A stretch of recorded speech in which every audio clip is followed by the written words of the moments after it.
Hello, and welcome back to Legend of the GLORIO Heroes. You're listening to episode 38 of the premiere recap and reactions podcast for the legendary 1988 science fiction OVA. We've done it, my friends. We've arrived at our destination across the sea of stars. It's a bittersweet feeling, but we're not quite done yet. As always, I'm your host, G, and with me, as always, here and ready to finish the fight, my co-host, Iro. I'm still here, finally, at the end. I've made it all the way. We made it all the way. We made it to the end of an era. It's been over a year. We live in a post-Legend of Galactic Heroes era. I was born in a post-Legend of Galactic Heroes era. Details. After all, doesn't work not exist in the time that you experience it or something? Sure. I don't know. That. My point is, my dear co-host. No more speculation. It's true. No more jokes about the 7-Eleven. Well, maybe. Don't say that yet. I've only just started today. We've only started this podcast. I'll find a way to shoehorn in our 7-Eleven alternate universe in here somehow. But never again shall we ask what wild and crazy thing the galaxy will throw at us next. We just have to think about that in our minds, in our hearts. You the listener, you are all listening to what will be the final conventional episode of this podcast. And what I mean by that is, I don't want to make any promises yet, but what this means is that we will be sunsetting our regular coverage of Legend of the Galactic Heroes. However, like democracy, the spirit of the story remains in our hearts, and who can say what the future may bring? No promises. No promises, but I'm just saying, if you've been along for the ride this whole time, stick around a little bit longer. This will not be our last ever podcast about the legendary 1988 science fiction OVA, but who can say? With all that said, let's talk about our last interesting trio of episodes. Indeed. Are you ready, Iro? Yeah, we watched episode 108, Bloodthirsty Brunhilde, episode 109, The Golden Line Flag Loses Its Luster, and episode 110, Dream to See It to the End. And we saw this show to the end. Indeed we did. But we're going to start with episode 108. As you might remember in the prior episode, the Iserlohn fleet has discovered Reinhard's infirm condition and have decided to launch a daring boarding attempt. And they launched this action on June 1st. Indeed. Considered an auspicious date, for it is exactly 1 year since the death of Yang Wenli. Just happened to turn out that way. Weird, right? This battle happened, yeah. Yeah, and yet again, as the narrator loves to point out, in the future, maybe people would point out the auspiciousness of this, but at the time, it was just a weird coincidence. Yeah, and so a bunch of people are on the Brunhilde. All the admirals are now at the Kaiser's bed. Yes. And we flash back to everyone who's died up till now, and Reinhard muses on the appropriateness or perhaps inappropriateness of having a potentially terminal disease. What do they call it? Like some sort of collagen disease. I believe that the subs called it an acute collagen disease. It is apparently a variation of a known disease that they have never seen. Of course, how convenient. The doctors explain there is no known cause or treatment. Of course, I'm sure for the rest of the history this will be called Reinhard's disease. I mean, yes. Reinharditis. and that then the admirals then ask, well, what does that mean for the young Kaiser? And the doctors just kind of shake their heads and say, prognosis is not good. Reinhard will not live to see his elder years.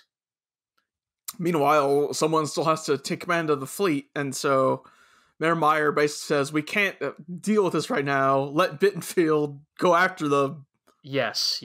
Basically, let Bittenfeld off the leash. And Bittenfeld is psyched. He is like, oh, hell yeah, it's my time now. I'm going to attack this left flank that looks not that...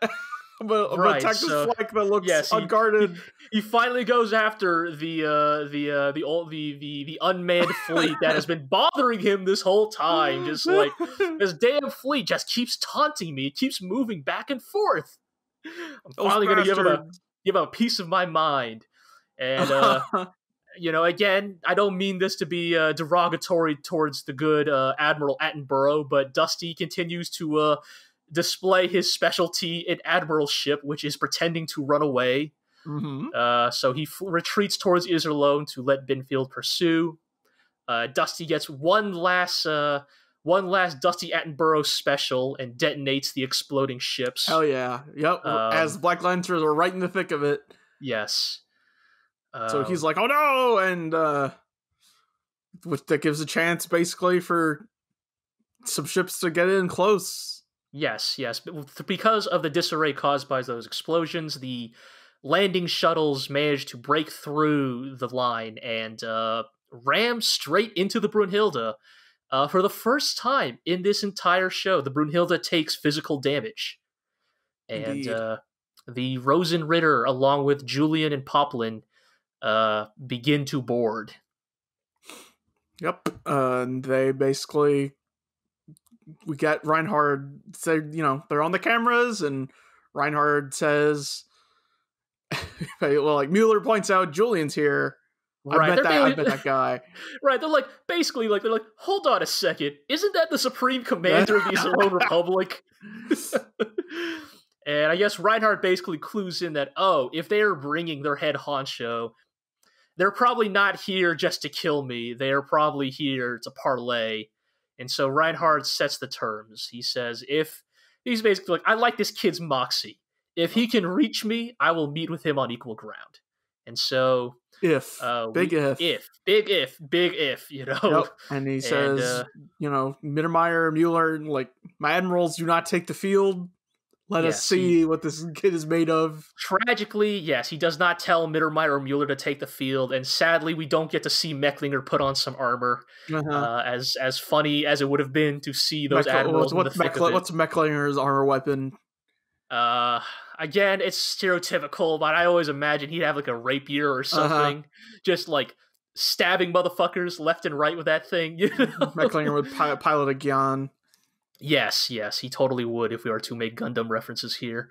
But yeah, so the fight begins. We find the Rosenritter kind of fighting through the hallways against the guards. Poplin opens, kind of takes the first shot with, I won't repeat his words here, but he talks some mad shit to the guards of the Brunhilde, basically accusing the Royal Guard of being, in nicer language, basically a bunch of color guard at best who don't know what a real fight looks like, and they should go back to waving flags and holding each other's cocks basically. Meanwhile, elsewhere, Bittenfeld decides, after learning of the attack and getting frustrated because he can't even turn around and shoot back at risk of harming the Kaiser, that, you know what? I don't give a fuck. You can take the Lancer. You won't have a home to return to. Besides, he's just going to push even harder into Iserlohn and just rip them up. And Eisenach goes with him, basically, to cover the side. And encirclement. Yeah, he basically creates a kill zone for anyone trying to flee the Black Lancer. Right. It's basically a classic hammer and anvil tactic here. Bittenfeld is the hammer, Eisenach is the anvil, basically preventing them from escaping. And even worse, they kind of pull off a tactic that is similar to what the Iserlohn Republic has done time and time again. They sandwich the Iserlohn fleet in a way where they cannot use the Thor hammer, because now they're caught between the Thor hammer and Bittenfeld and Eisenach's fleet. And basically, they decimate the Iserlohn fleet. Dusty barely escapes with his life. Yes, and Merkatz's ship takes the hit. Yes, not so lucky. The Shiva takes a direct hit, and Schneider tries to, Merkatz gets crushed under some rubble. Not quite, not quite Royenthal level of like straight up impaled, but he's not looking in a good place, And he tells Schneider that, I didn't quite think my life would turn out this way, if I'm being honest, but at least I got to. How did those Iserlohn kids put it? I got to fight Reinhard with foppery and whim. He finally got to die fighting at Reinhard von Lohengram, who defeated the Golden Baum dynasty. Yes, and it's. We didn't get a lot of Merkatz here in the 4th season, but again, another character that will be missed. He was always kind of one of my personal favorites. Yeah, even though he didn't show up much.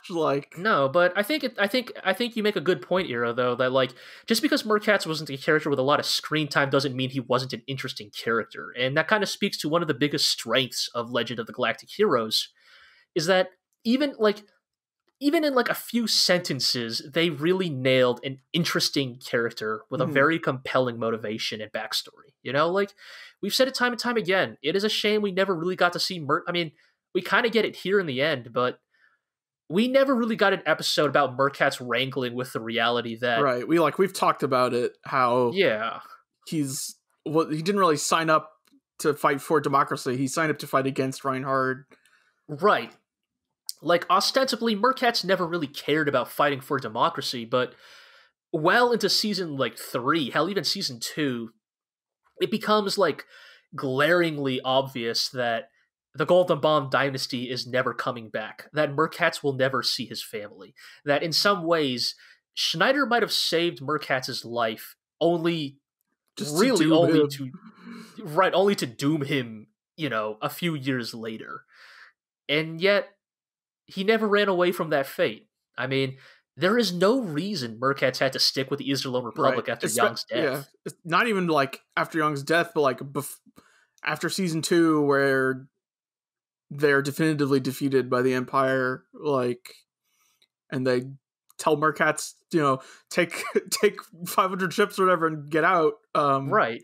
He didn't have to stick around. He didn't. He totally didn't. And yet he did. And I would have loved, even just one episode to get the interiority of that man and why, of course the show does a good enough job that we can make our own, assumptions about why he makes those decisions, but I would have loved for him to kind of say it out loud. Why did he stay with Yang? Why did he fight why did he die for democracy? And, I would have loved to have seen, what was the moment on Iserlohn? What was the unseen moment on Iserlohn that convinced him, actually, this is a cause worth fighting for? I would have loved to have seen that, but, again, just another, really interesting character in a show with maybe, I don't know about hundreds, but at least dozens of interesting characters. And, he will be missed. Indeed. Narrator notes that his battle history was equal to twice that of Reinhard and Yang combined. Yes, yeah. Dude was an old warhorse, like Bucock, a member of a bygone era. And, again, it is a shame we will never get our Bucock and Merkatz hangout episode. Yeah, we'll talk about this later. Of course. But anyways, that is up there. Yes, we return to the Brunhilde, where the Rosenritter are just massacring the Empire troops, as usual. It's one of those things where I just want to point out real quick, I don't mean this as an indictment of the Legend of the Galactic Heroes fan base, but every time I see, pictures and GIFs of, hand-to-hand combat, it's almost always of the Armored Grenadiers, and it's usually the fight against the Earth Cult, because that is the only time the Panzer Grenadiers ever actually want to fight. Yeah. And fighting, cutting down rogue motherfuckers. And, it's one of those things where prior to watching the OVA, I didn't even know the FPA had their own hand-to-hand guys. I thought that was a unique feature only to the Empire, because nobody ever talked about the Rosenritter. And my question to the fan base, to people who are listening to this, why don't people talk about the Rosenritter more? These motherfuckers have never lost a fight in the entirety of their combat career, at least on screen. why aren't you all posting gifs of like Shenkop just walking through a hallway casually, cutting down a dozen guys, like if while this having a show conversation. Right, like if this show is meant, like if Legend of the Galactic Heroes was meant to be informed by Yoshiki Tanaka's love of Romance of the Three Kingdoms, then Shenkop is clearly like fucking Lu Bu incarnate or something, or like Guan Yu or something. Yeah, because dude is cutting motherfuckers up like Dynasty Warriors. And yet I never see people post gifs about that. And I'm just like, I wonder why. But yeah, it's a really great scene. Like they're just having this like hilariously casual conversation. Like Shenkop is just like strolling through this hallway of corpses. Not even trying.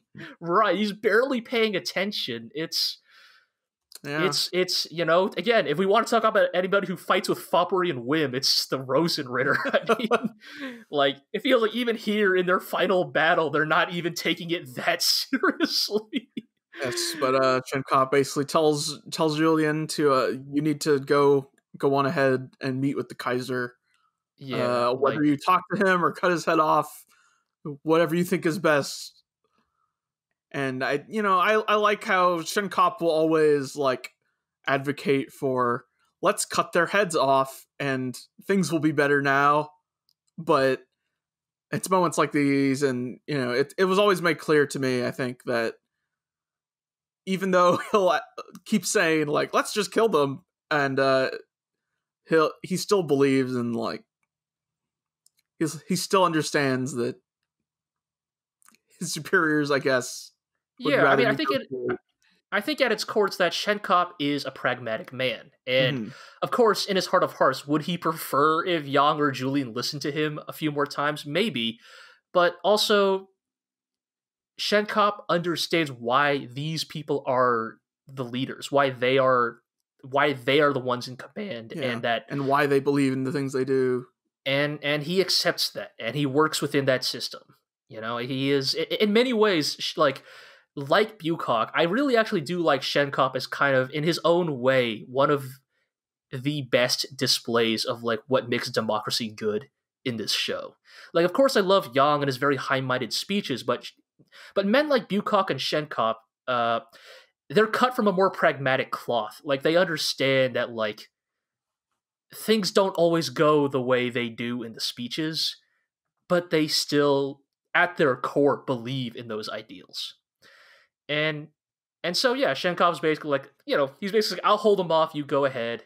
Yep. Shenkop does have a good little bit where he's like, I'll be honest, Julian, I want to tell you right now, there's only one complaint I ever had about Yang Wenli, and that's that Bloomheart died, trying to save him. Mm-hmm.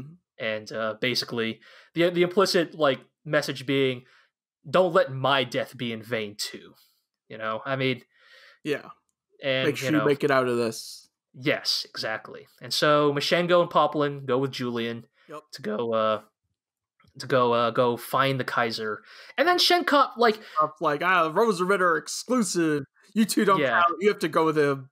Right. And then so last podcast we were talking about how like it was in some ways strangely fitting that Yang Wenli would die an anticlimactic death. Uh-huh. In many ways, this episode is all about Shenkop getting everything he wants, getting to go out looking like the coolest motherfucker in the galaxy.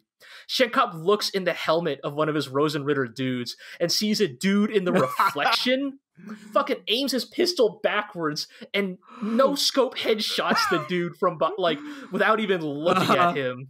Just so nonchalant. All he has to say, Shenkop's just like, man, I always wanted to pull that off. I always wanted to do that.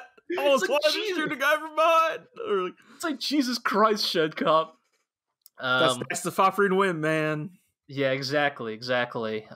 So the fight continues. They just cut up more fools. Right, it's just another scene of them cutting the fuck out of Empire shits.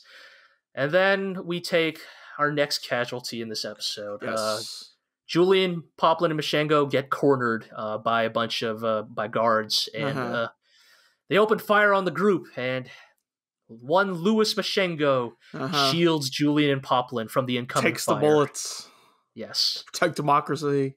Exactly. It says that humans cannot go against their fates. Yes. One last One last one-liner from our good friend Louis Maschengo. I know he is like the exact kind of character who exists for you to care just enough about him so that it matters when he inevitably dies. But also we were always grew. We were just fondly like just. We enjoyed our time with Louis Maschengo. Yes, we enjoyed the little times we did. We enjoyed it with one Louis Maschengo. Let it be known on his epitaph that he had the strength of 10 men. He threw that fucking pillar. He threw that fucking pillar. I am sad that I mean, it is one of the things where if Shenkop got to have his moment, like just cutting down a mountain of men, I guess Maschengo. It is a shame that Maschengo did not also get his one like.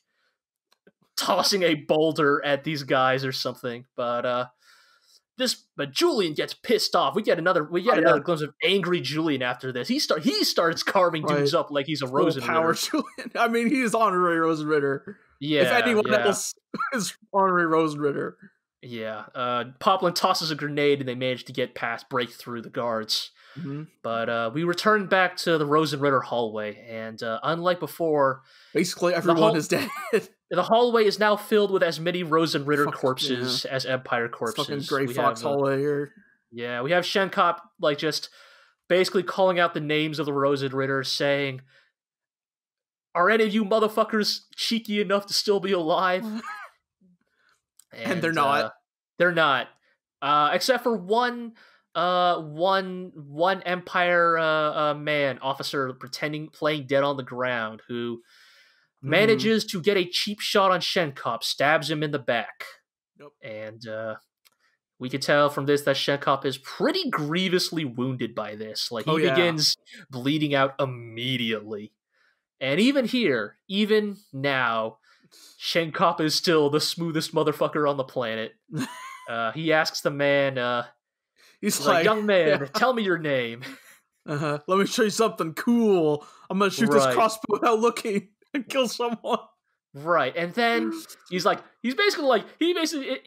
Shenkop basically shotguns a beer and then says, "Watch this," and tosses his axe behind him at a guy who was creeping up on him. The axe hits the guy, forcing his rifle to shoot up into the air, carving a laser line around the guy who stabbed him, like narrowly, like just going right around Shenkop's head by a few inches. Doesn't move. Yes, unflinching. Then Shenkop turns around to the other guards encroaching on him, and actually almost the exact line that I had predicted he would say a few episodes ago. He basically says, "All right, you Empire motherfuckers, who wants the honor of being the last man Walter von Shenkop killed?" It's very good. Yep, and meanwhile, Julian and Poplin have entered they've reached the office area. Yes, the inner sanctum. And Empire guy whose name I can't remember. Can you remember this dude's name? No, but he's like the one sort of distinctive, like red-haired, like chief of guard or something. Kisling? Is it Kisling? I don't know. I don't remember. I feel bad. Yeah, sorry. He's like the one chief royal guard who kind of stands out from the others. He shows up. He's gonna shoot him, and Poplin fucking throws his helmet, knocks the gun out of his hands, and then immediately starts getting into a fist fight with the dude, and tells Julian to go on without him. And even here, even down to the last man, they fight with all the foppery and whim they have in them. Let me tell you, no Empire man would have thrown his helmet in a last gambit to throw off the enemy's aim. Poplin don't give a fuck. Yes, Poplin's like, fuck it, apparently I don't have a gun anymore. I ran out of grenades, so just gonna throw this helmet at you. Use my fists. It's a very, almost like Jackie Chan-esque move of just, this using is the only thing I have that's throwable. Right. Like, you're just picking up whatever you have on hand and just tossing it at a motherfucker. But yeah, so with that, we kind of cut to one more scene. We see that the second in command of the Rosenritter, Linz, is kind of hanging out in a corner, down to his last knife, which is also broken. Yep. And we see some guards encroaching on him. Things don't look good for him. But Yeah. Things really don't look good for one Walter von Schenkop. I guess after that declaration, like, these dudes didn't even try to attack him. Right, they are so scared that they let Schenkop walk past them unmolested. They let him walk up the stairs where they are, and then just sits down at the top. And Schenkop decides... Die looking up, he said. Yes, he decides that unlike all those other great men, he'd rather die looking down at all these motherfuckers he's definitely gonna kill. And we get Schenkop's ridiculous epitaph. Do you have it, Iro? Let's see here. Walter von Schenkop, age 37, died upon leaving these words. He needs no epitaph for his grave. Only beautiful women's tears will give peace to his soul. God. Fucking dumb as shit. It's dumb as shit, but it's also amazing. It's like...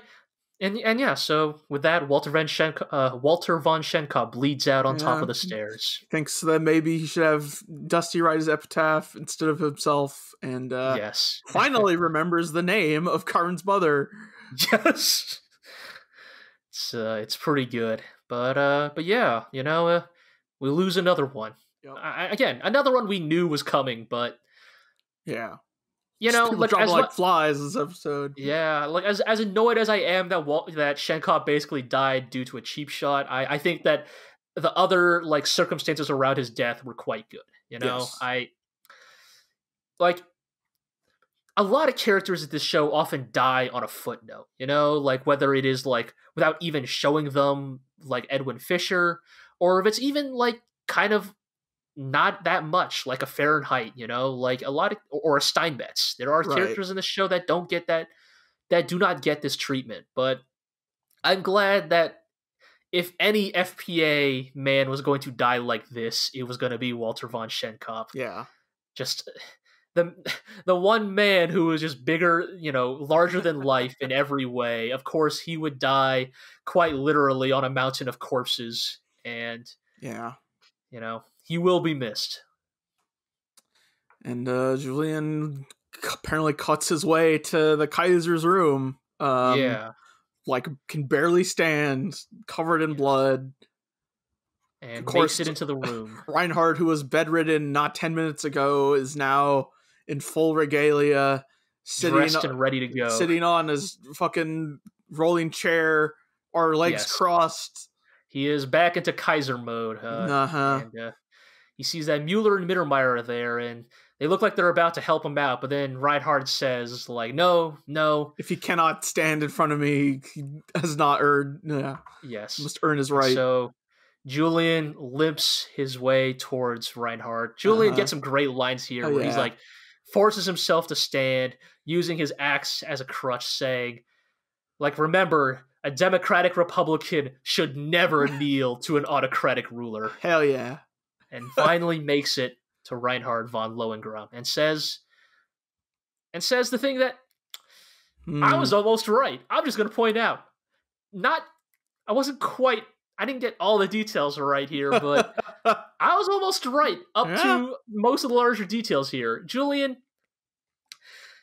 tells Reinhard that he has a proposal. He says, I'd like to parlay with you on equal ground. And the reason I would is because he says that when the Lohengrin dynasty becomes ill and bloated, I have a proposal that only you, Reinhard von Lohengrin, can understand. Yeah. I think where it kind of changes is when he says, you'll understand what Yang Wenli wanted all along. Yes. And Reinhard, of course, is piqued by that proposal, and and then Julian basically keels over. Yes. And Reinhard officially declares a ceasefire to the battle, and that for any and all Iserlohn injured to be treated. Mm-hmm. I do like this line Reinhard says, where he says, anyone who's survived this long has earned the right to survive to the end of this. Yes. Which, in a weird ways, actually becomes weirdly apocryphal, considering the way these final few episodes play out.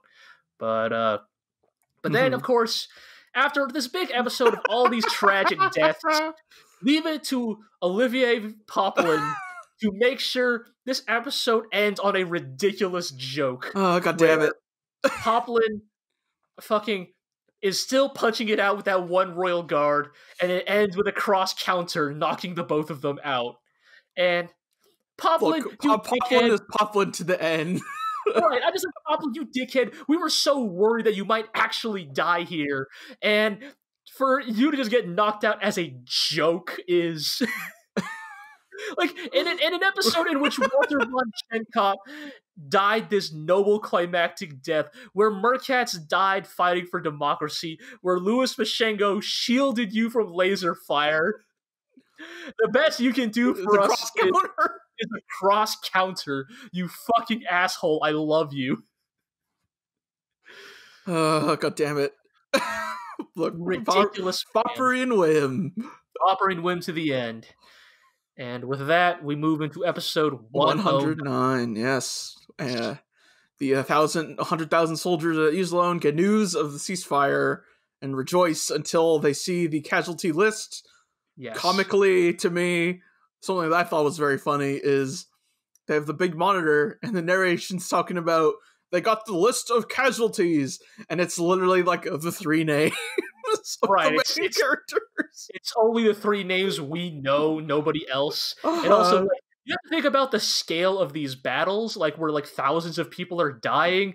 It seems kind of ridiculous that you would scroll them slowly one at a time like this. Like, I feel like it would take hours to report the full death toll. Yes, we find out that the Rosenritter are down to 204 survivors, all injured. From like an original like strength of like what, 1,000 or something. I think so. I feel like I read that somewhere. I don't remember where. Point is, even the Rosenritter were basically decimated by this battle, and not even talking about what happened to the Iserlohn fleet. After all of this, Frederica gets the call for Julian and goes on official record as admonishing him for opening fire without the leader's permission. Yes. The narrator notes basically that she was actually thanking him for his efforts, but for the record, has to admonish him. Yeah. As the leader of a democratic institution. Of course. And she basically says, like, all right, Julian, like, what are you going to propose? And he basically lays it out that after organizing the survivors and getting things in order, I'm going to go to Heinessen to meet with Reinhard and make my proposal, where I plan to hand over Iserlohn to the Empire in exchange for getting them to introduce a constitution to their monarchy. He explains that basically, as long as they always have Iserlohn, which represents this like invincible tangible bastion of right, yeah, a bastion of democracy, but not only that, but also an explicit war institution. Right, like it is a institution, fortress with a big ass gun on it. Right, that as long as they have that, the Empire will always be anxious about dealing with the FPA, and that. Or not the FPA, the Iserlohn Republic, and that by handing it over in exchange for forming a constitution and possibly gaining Heinessen in return, that they can work towards something of a coexistence. Yeah.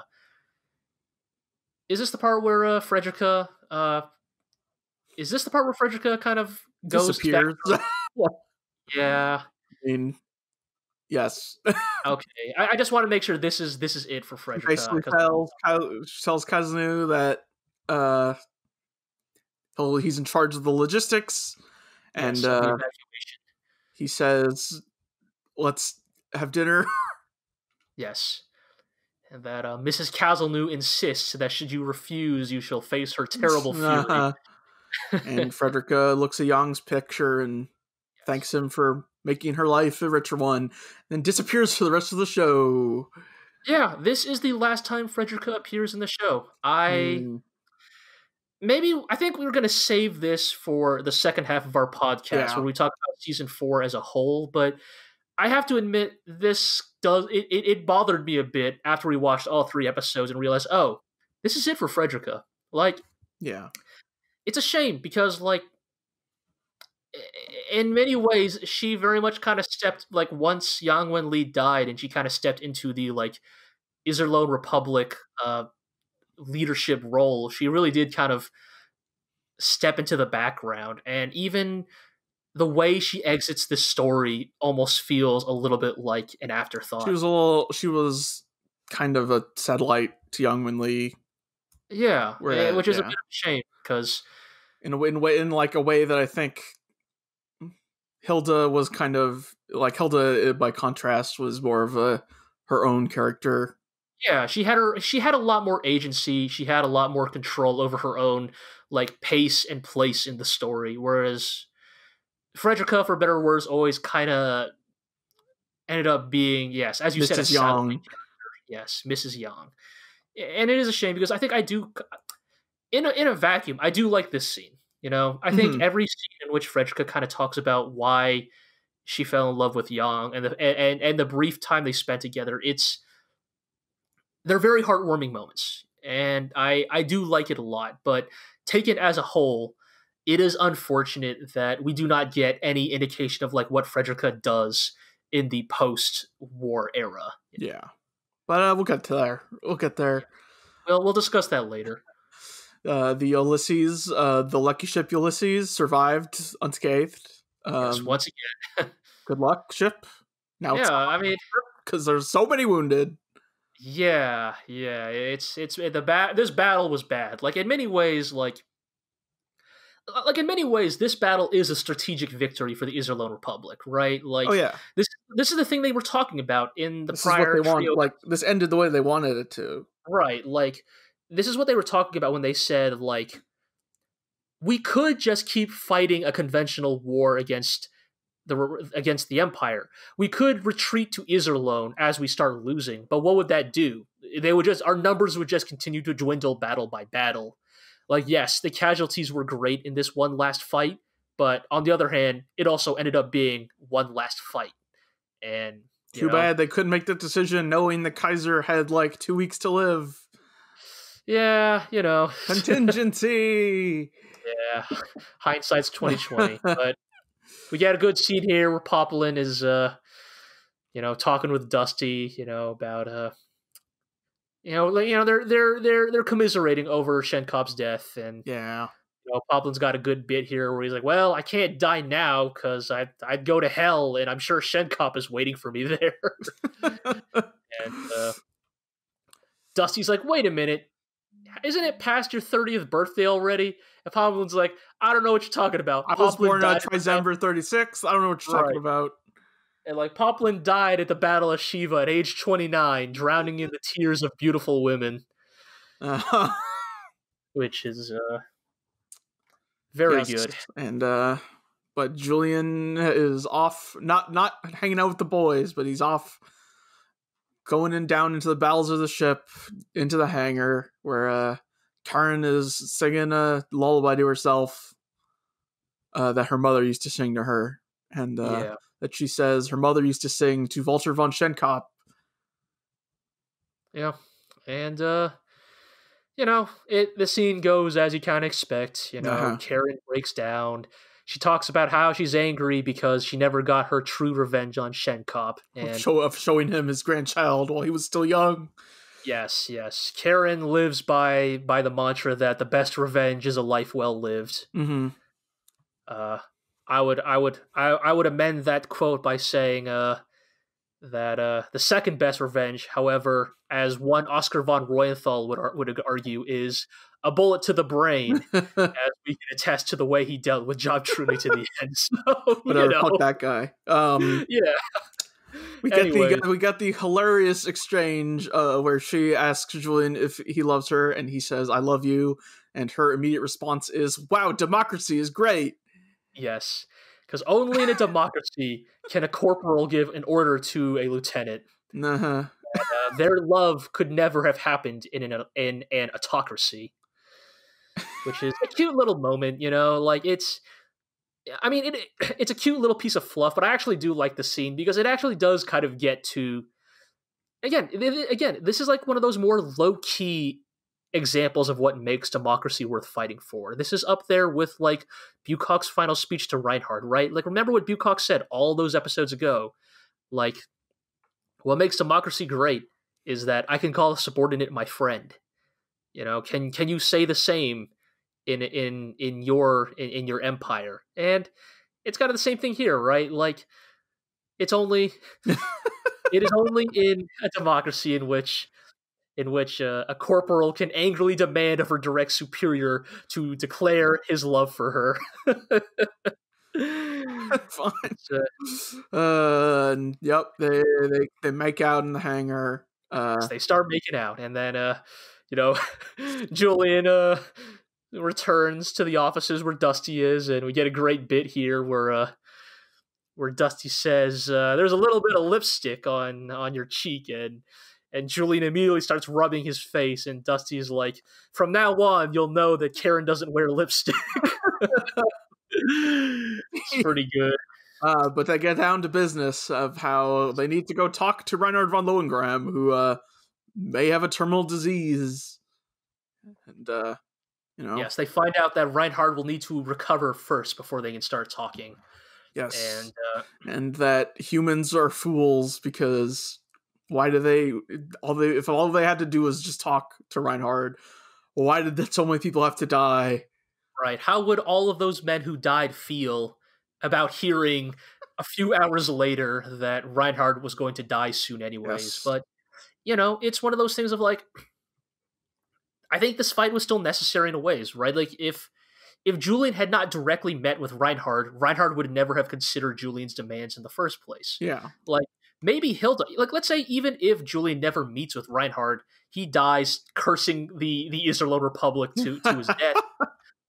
I think Hilda, being the reasonable woman she is, probably still would have met with the Iserlohn Republic to talk things out. Yeah. But maybe the details of that would have gone differently, right? Right. Like, who can know?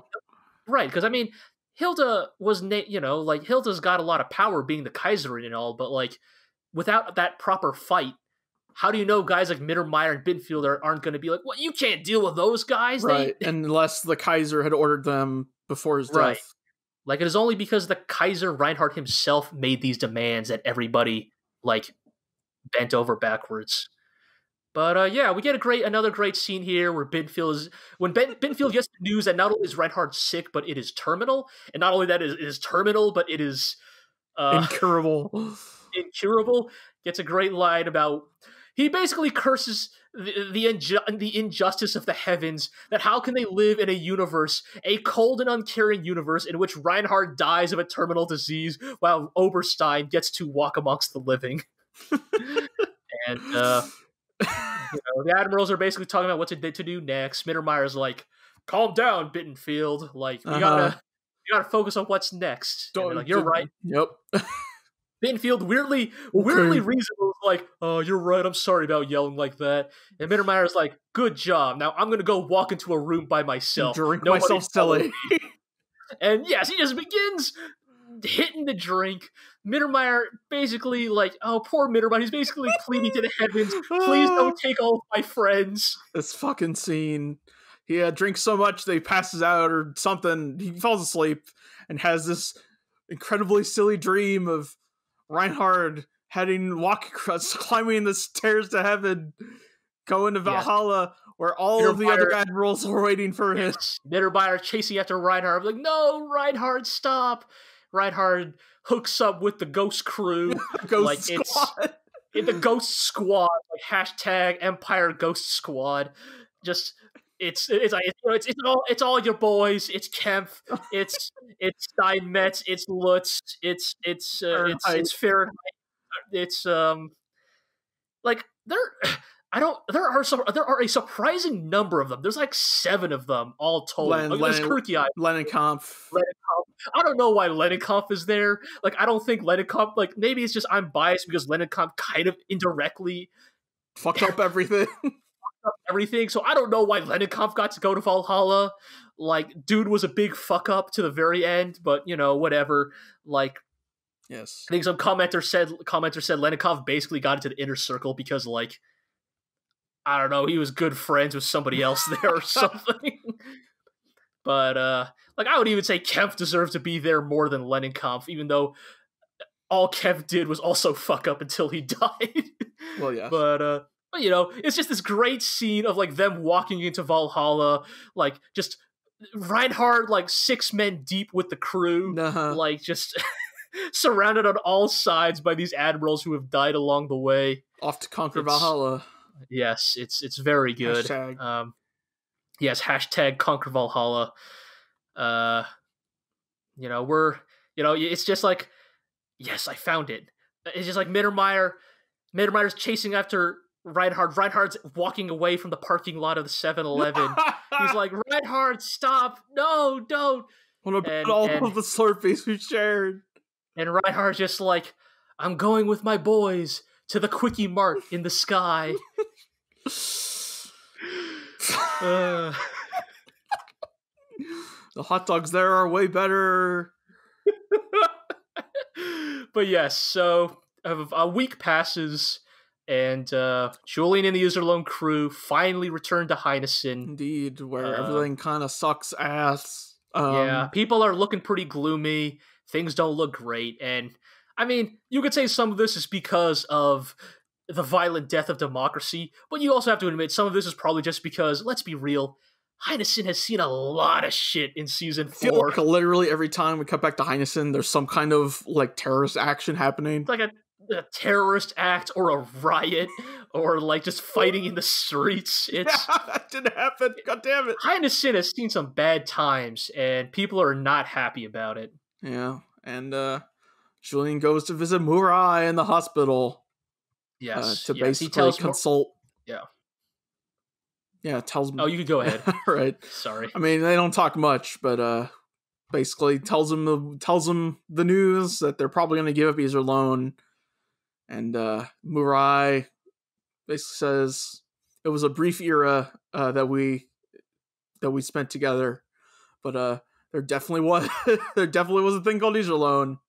Yes, and in hindsight, you realize, oh, this speech is Murai basically explaining, hey, by the way, guys, this is the last time I appear in the show.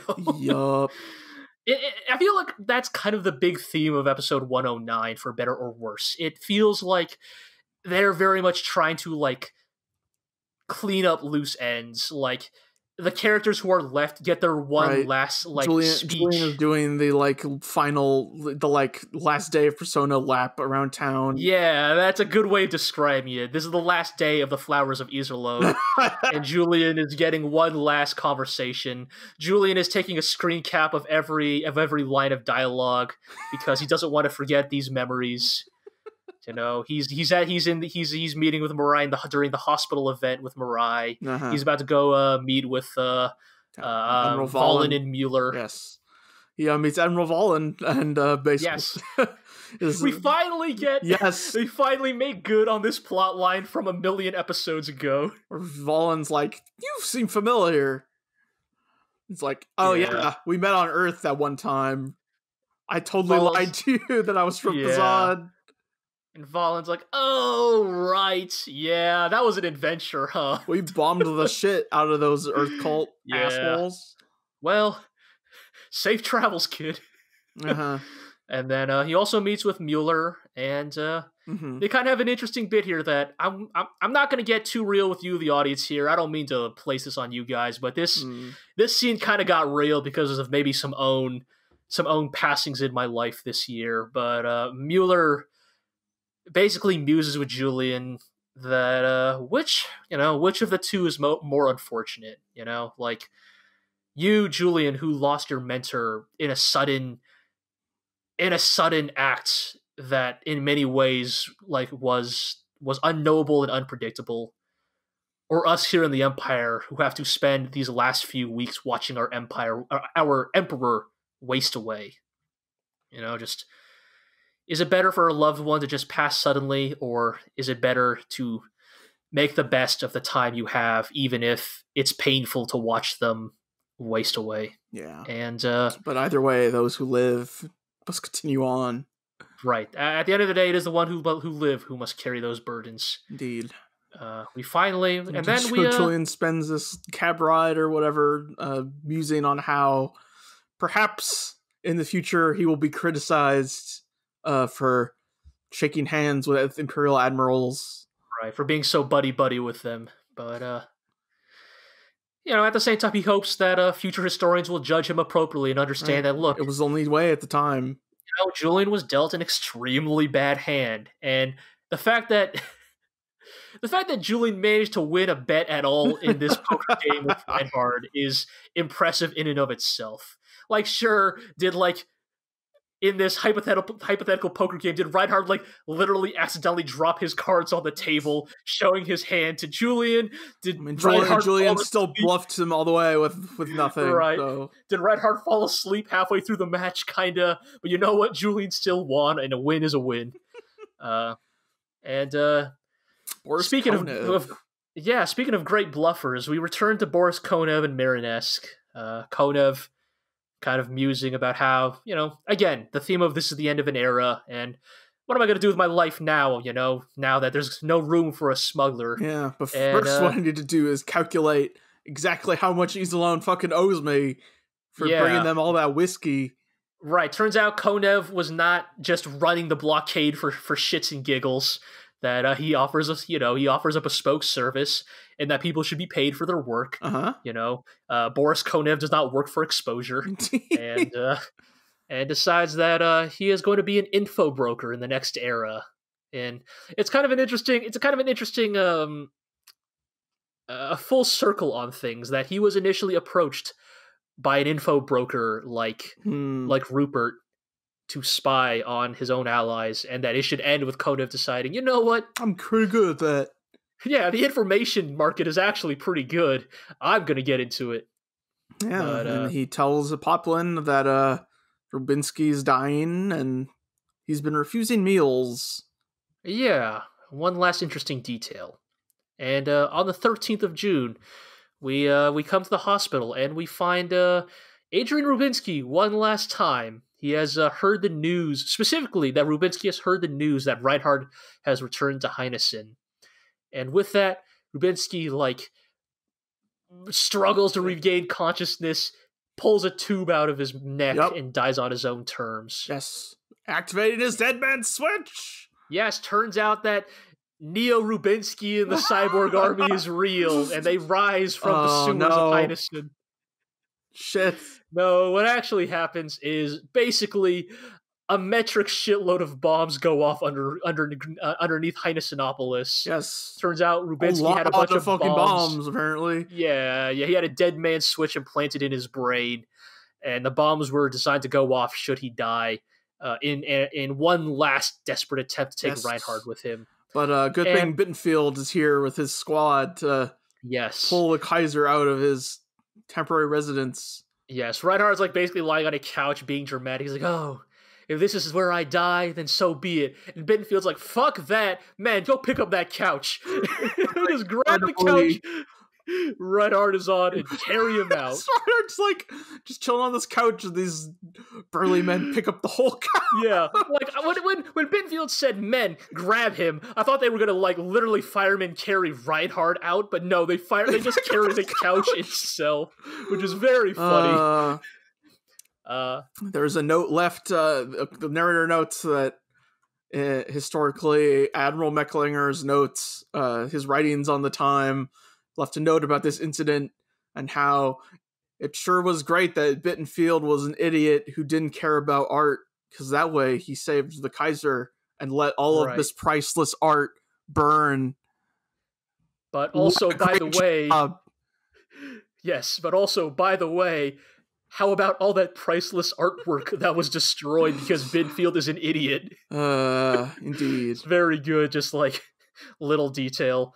And, ironically, is that kind of the last bit with Mecklinger in this show? He's there in he shows up in person, but I don't think he says anything in the last episode. Not really.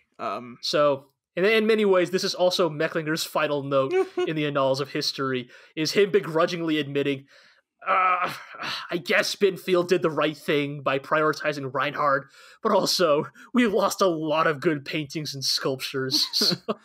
Yes, and the fire burned for 3 days and destroyed 30% of the city. Yeah, so one last fuck you to Heinesenopolis. I do want to say, don't get me wrong, this is a horrible act. Yeah, I mean, they say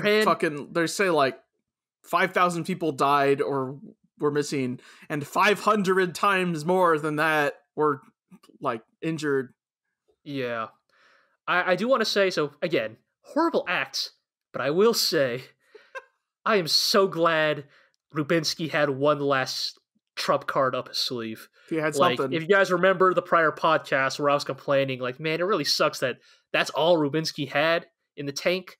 Like, again, this is a horrible thing to do, but I am glad that Rubinsky, of all characters, like, if any character who finding out they had a terminal brain tumor would set up a 10-man switch to blow up Hydesinopolis. Yes, like, if no other character would be this petty. No other character.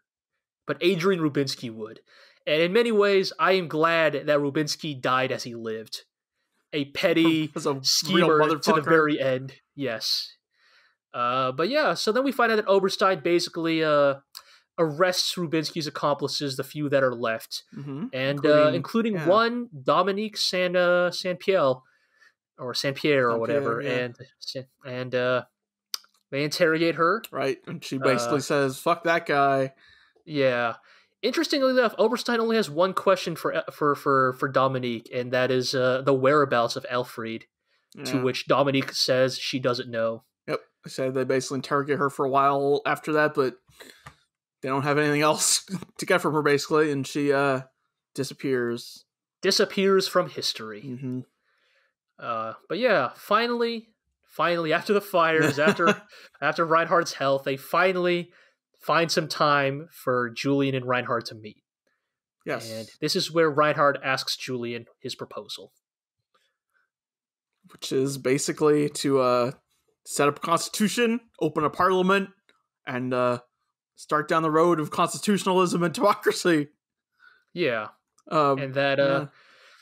Basically, Julian argues that, yes, this is a slow process, but we should create a system that can ensure the longevity of the system. And Reinhard, of course, like, immediately jabs back, like, yeah, I mean, we could institute a constitution, but, like, you know, be honest with me, you're just hoping that democratic ideals might eventually take root in the empire as a result. Well, yeah. And, you know, and Julian's like, yeah, I mean, no fucking shit. And also asks that in exchange for Iserlohn, that the Iserlohn Republic, they ask that Reinhard create an autonomous zone in the Balat Star Zone, which includes Heinessen. Yes, and basically allowing them to rule as they see fit. Yep, and Reinhard says, come with me to Vazan, and it'll be better if you speak to my wife about this. She's a lot smarter than I am. And also, she will be around for more than the next 2 weeks, is kind of the unspoken subtext there. But yes. Yep. Finally, Dusty says he'll go with Julian to Vazan as well. Yes. That he'll leave Sewell in charge of the fleet, because even though he's not as smart and creative as Dusty Attenborough, he's way more responsible. Yes. And then we finally get kind of like one last scene here, which is Julian and Schneider make their say their goodbyes. Schneider says he's going to return to Merkatz's family, tell them about the news, and that perhaps we'll meet again one day. Find his own way to live. Yeah. And so we say goodbye to one of the best adjutants that ever was in Legend of the Galactic Heroes. For a dude who didn't do really anything for 99% of his appearances. That one appearance, sure everybody just remember his name. The one time Schneider made the big play. It's like, I mean, Schneider is the perfect example of like play.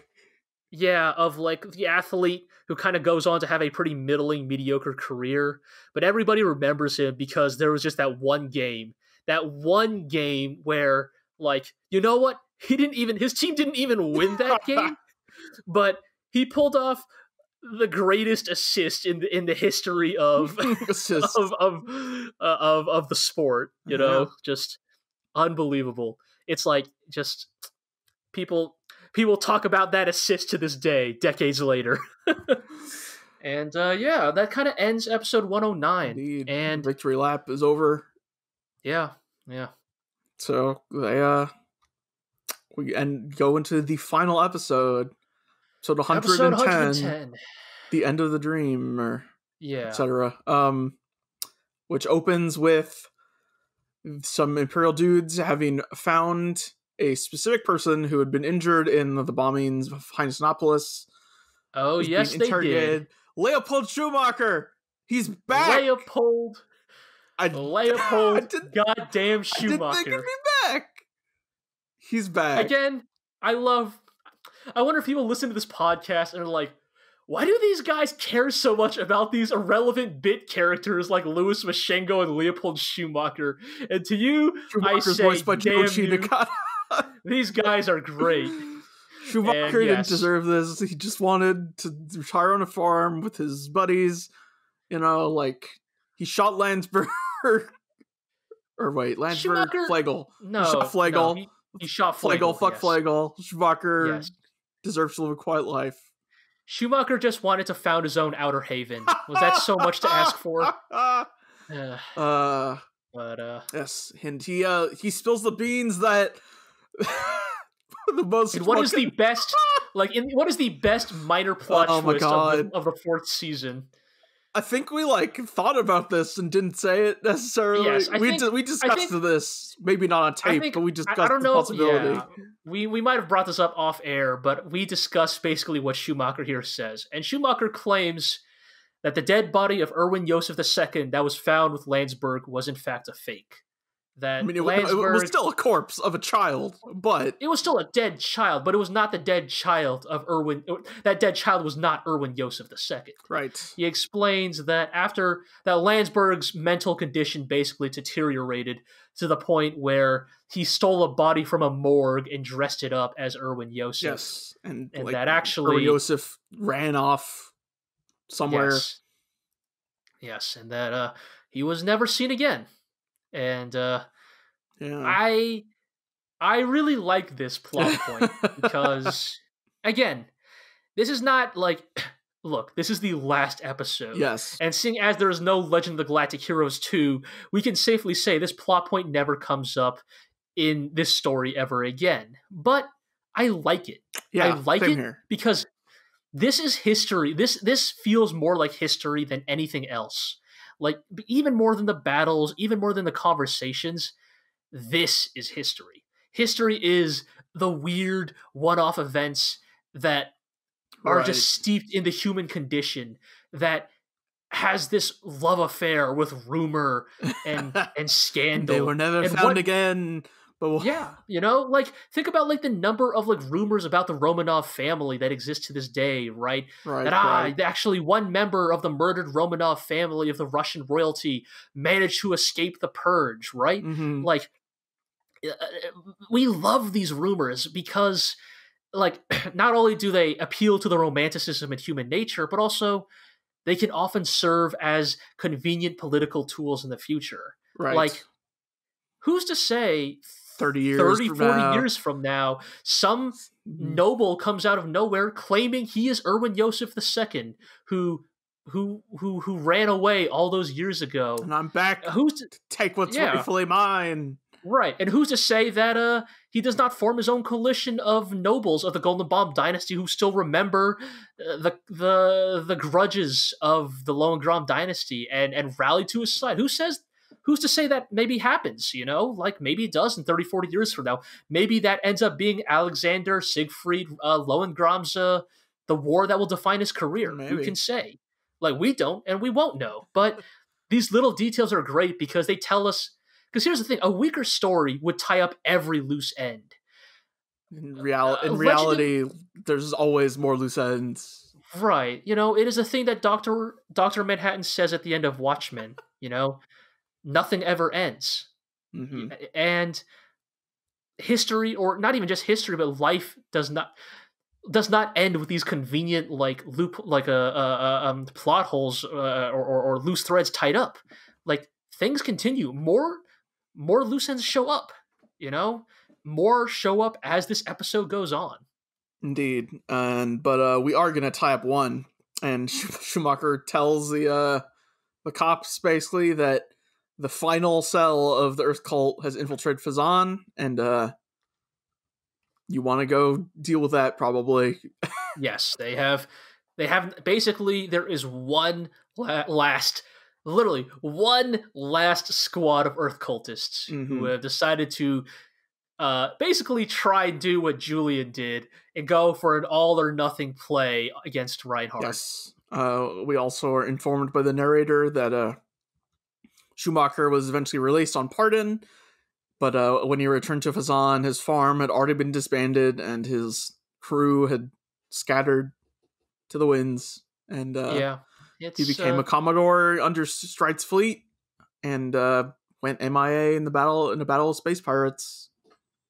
Yeah, it's the end of Leopold Schumacher. Yeah, I mean, I want to become that. Maybe I don't know. Maybe he became a badass space pirate or something. Just he met up with Dominique Saint-Pierre and had a good time. I don't know. I want to believe. I mean, slight spoiler for later this episode. I want to believe that. Yeah, that Schumacher met up with Dominique and Poplin, and they went on swashbuckling space adventures. But yeah, I like this plot point. I really do. Like, for as much of a complete bit character as Schumacher was, like, I love it because, again, this is history. Not everyone is a Yang Wen Li or a Reinhard or even a Mittermeier or a Julian. Like, right. There are in many ways, I think Schumacher was meant to represent the quote unquote little people who get lost in the shuffle of history, and to remind you that even these people who are seemingly not that important still had made huge contributions to the direction of history. Everything is made of everything else. Yeah, that there are probably hundreds or thousands of Leopold Schumachers in Legend of the Galactic Heroes who all made, one little decision or another, Like, who's to say there wasn't, say, one random, officer on the crew of the Shiva who accidentally went left instead of right, and that's why Merkatz got killed, Who pushed the button that fired the laser that shot into that ship at that one time. Yeah. Etc. Those are the little things that, like, again, millions of little decisions. And, again, I think that in the grand scheme of things, Legend of the Galactic Heroes is still largely in favor of a sort of great man view of history. But I do appreciate scenes like these that kind of remind you that actually, like, history is A, an endless process, and B, like, informed and affected by everybody in that process. And so Reinhard and Julian are on their way to Fazan, and we get basically a montage of how on this trip they talked a lot, and Reinhard liked to hear about Yang Wen Li, the human disaster. This is very funny to me. I wish we got more of this in I'm really sad this wasn't actually voiced or we didn't actually hear these conversations, because I think if anyone, like, if you want to talk about like an all-timer scene in this whole show, like, I think one people would often mention is the conversation that Yang Wen Li and Reinhard have face to face. Right. It's a fantastic conversation. It's a short one, but it speaks volumes to their character. And I would have loved to have gotten that with Julian and Reinhard. Like, I really want to know, like, is Reinhard just like, Julian Minchie, tell me another story about Yang Wen Li. All right, one more before you go to bed. Right, like, tell me about the evacuation of Alpha Seal. Did he really eat a sandwich while evacuating everybody? Let me tell you about that everybody? time I made hot booze for Yang Wen Li who had a cold while he was telling me about good violence and bad violence. Right, like tell me about the time like Yang Wen Li slept in until noon or something, right? Because it's like I'd love to know Reinhard's reaction. Like, how would Reinhard feel about the man he never truly beat, right, being like, because I'm sure because this band's barely able to function. Right, because he met with Yang Wen Li, but that was like functional, like on his ball Yang Wen Li. Like, I would love to know what Reinhard would think of, like, wait, the man who almost killed me at Vermilion couldn't even, like, get up past 10 on his own, like, under his own effort. Like, it's like, I wonder if he would have like been bemused by that, or would he have been a little like angry that right. such a fuck up of a man beat him time and time again. Yes. But and we'll never know what those conversations looked like. Indeed. But they also discuss political matters. Yes. Which basically comes to the point that the Empire will get Iserlohn Fortress, and the Barlet Star Zone plus Highness and Heinesen will be an autonomous territory. Yes. That's definitely happening. But yes, however, introducing a constitution parliament to the Empire is a little more up in the air. Reinhard is not sold on this because, again, Reinhard keeps arguing the point that he does not believe, because essentially he believes that a constitution is how you make inroads towards democracy. And as far as Reinhard is concerned, democracy is what killed the FPA. Sure. And, there is this idea that, like, this, Reinhard, like, here's the thing. Reinhard is a despot, but also he truly believes in autocracy. Like, in the ways that Yang Wen-li truly believes in democracy. He doesn't see any way for change to have been wrought other than by his own power of taking command. Like, and he doesn't just extend that to himself. He believes that the only way that society can change in these large dramatic shifts is under the rule of a strong leader. And that, again, I see the thing is, like, again, I don't agree with Reinhard, but I do appreciate that even here, Reinhard makes it clear that, like, he's sticking to his principles. He is not wary of constitution because, like, fuck democracy. He is wary of a constitution because he believes it will weaken the system that allowed him to create his golden empire. Right.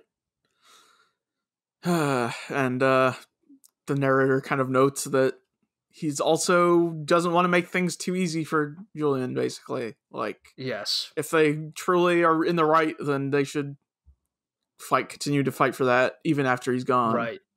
Yes. And we have a good tiny bit here where Julian finds out that one Job Trunit was also aiming to bring constitutionalism to the Empire, and it kind of sends a shiver up your spine because it reminds you, like, one of the biggest themes of Legend of the Galactic Heroes is always, it's not about the political system. I mean, we personally have a political system that we think is better than the other, but at the end of the day, what Legend of the Galactic Heroes argues is it's never about the specific political system that is in place in a society. It is how it is used and often abused and exploited by the people in power. It's not about whether you're in a democracy or an autocracy. It's what's most important is that the people are taken care of. Right. And that a man like Job Trunit, in either a democracy or an autocracy, is going to poison that well one way or another. But we move on, and we things start to get a little uncertain for our friend Reinhard here. Yes, his condition worsens, and he's basically on his deathbed. He even kind of dies for a few minutes. They say he stops breathing entirely for a few minutes before getting resuscitated. All the admirals, once again, I'm not sure how. I like these scenes. I especially like this scene, but these scenes feel a little weird to me because, like, the admirals keep meeting up to discuss what to do with Reinhard, but they never actually bring up any, like, tangible solutions or suggestions. Like, every single time Reinhard's admirals meet to discuss what to do, they basically argue for a few minutes, and then they say, let's table this for later. And it's like, we'll wait for the Kaiser's orders on this matter. It's like, did y'all forget how you almost lost the Battle of Shiva, just like of Shiva Star Zone, like just a few episodes ago? Like, it's noted that it's raining and chilly, even though it's in the middle of July, because of course, the dramatic circumstances must bend to accommodate the Kaiser. Yes. Oh, yes. But before that, I did want to bring up so one scene I did love from this one, though, is just oh, yeah. Bittenfeld getting angry. Oh, okay, fine. Yes, all the admirals, all the admirals called into a room, and Oberstein immediately gets up to deal with an errand, and so everyone's just there sitting and waiting. So go ahead. Okay, so Bittenfeld, as he does, gets angry and loud again, to which finally Valen snaps at him. He's just like, Bittenfeld, you shout all the goddamn time. You know we're all angry, right? But the rest of us can why do we always have to be calm? Right, a degree of professionalism. Like, why do we always have to be the better men, huh? And Bittenfeld's, of course, just like, huh, what did you say? You want to go? And Eisenach, sitting out to the side, looking at these two idiots, just picks up the bottle of water next to him and splashes it on them. Just get the fucking spray bottle for your just ornery dog. Yes, Eisenach with the spray bottle for these two. Oh, it's so funny. Pets. It's very funny. What's less funny is Reinhard on his deathbed.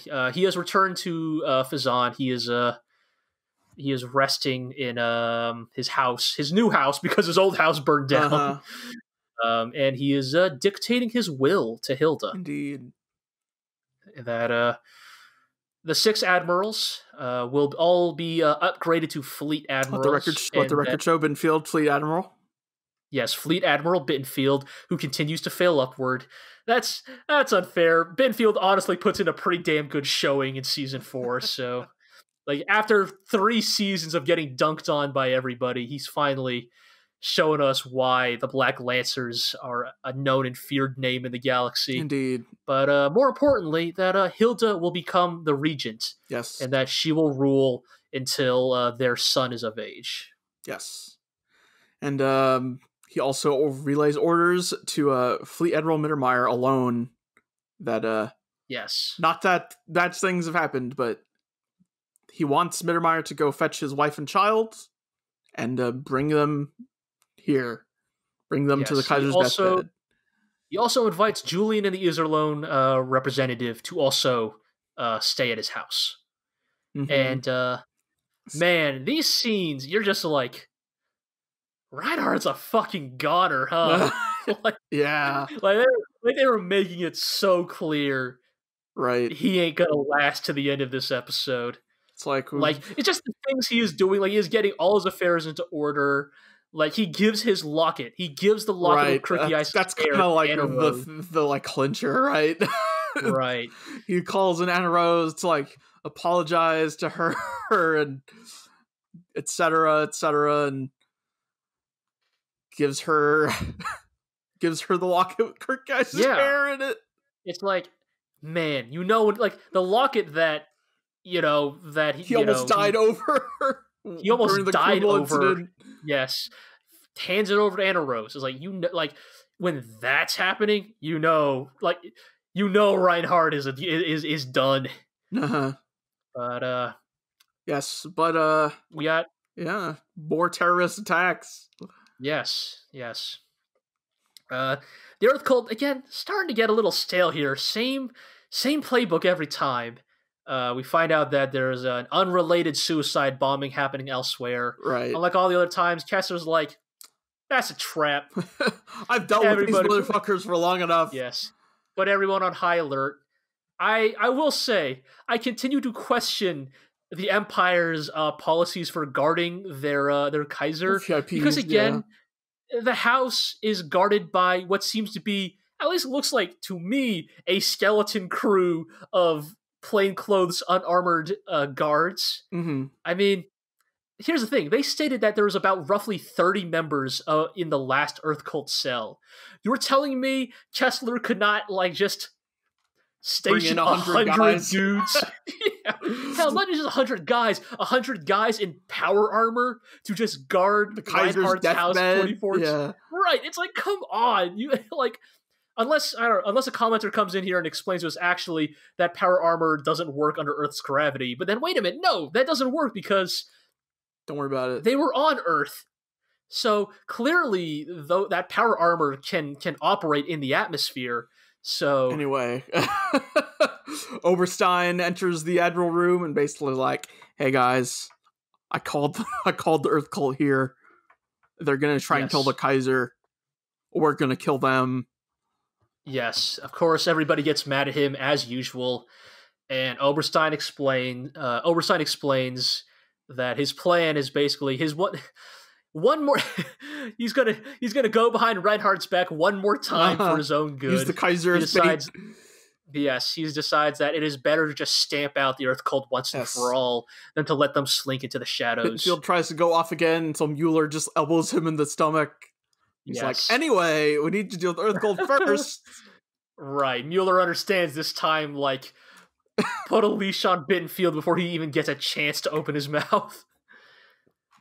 Yes, and so stuff happens, like the stealth mission begins, and Julian and the Israel crew hear gunshots from their lounge, and yes, and they decide they're gonna join the fight.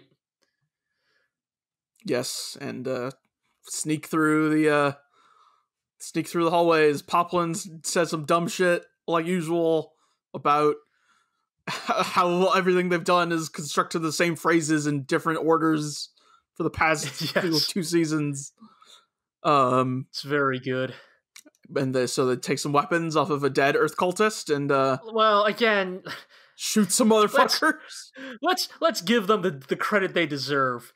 Dusty, like, they basically clock one dude and manage to take his gun. He's got one pistol on him, which Dusty takes. CQ sees the motherfucker, and then Dusty just stands alone in the dark hallway, waiting for another Earth Cult dude to run around the corner and just busts this motherfucker like it's no goddamn thing. Now we have guns for everybody! Right, and now everybody has picked up a gun, because luckily that dude had 2 guns. Yes. And yeah, they just start busting caps in Earth Cult motherfuckers. Yes, an explosion happens in an upstairs bedroom, and some dudes run out, and we're like, I got the Kaiser! Ha ha! And then they get cornered by the Iserlohn crew. And shot we the find fuck out up. that there's one de Villiers amongst them. Yes, they recognize him. It's de Villiers.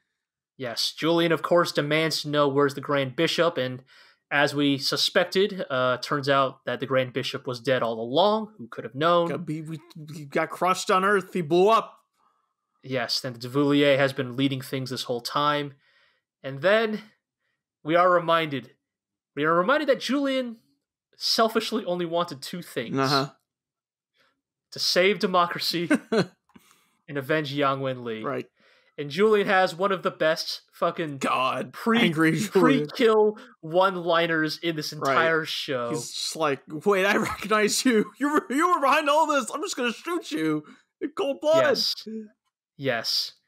And Julian basically says, I don't care about the future of the Lohengrin dynasty. I'm just here to kill you for Yang Wen-li. And then blasts him, and then says, and for Patrushev, blasts him again, and Blumhardt, and then blasts him a 3rd time. And everyone else? You think might think this is pretty cold-hearted, but then Dusty and Poplin come in with a sweet one-liner. They'll be like, hey, save some for the rest of us, huh? God. Just like maybe a little too much levity for, like, shooting a man 5 times in cold blood, but... Look, man, I get what you're saying, but also... Also, fuck the Earth Cult. Absolutely. Like, let it be known, GLORIO Chat is an anti-Earth Cult establishment. Yes. Just like, this is the angriest Julian's ever been. Yeah, but I mean, again, remember, I do like that they made good on Julian. Julian's been such a good kid. He has played the ball. He has bent the knee when he's had to bend the knee, and he has fought when he has had to fight. Yeah. But he saved one last selfish thing for himself, which is kill the man who killed Yang Wen-li, or responsible for the grand scheme. And he did. Yep. And Balin troops come in to take the guns away, basically. Yeah. And reveals that the room that exploded was not actually the Kaiser's room, but no, in fact, it's Oberstein's room. Yes. Turns out that Oberstein was the one in that room that got bombed, and he is looking bad in a way that is pretty gratuitous. Got like ribs sticking out. Like there's just a chunk of his midsection missing, and you can see the organs and bones underneath. And Oberstein is basically like, Oberstein to the end. You're wasting your time on me. Oberstein to the end.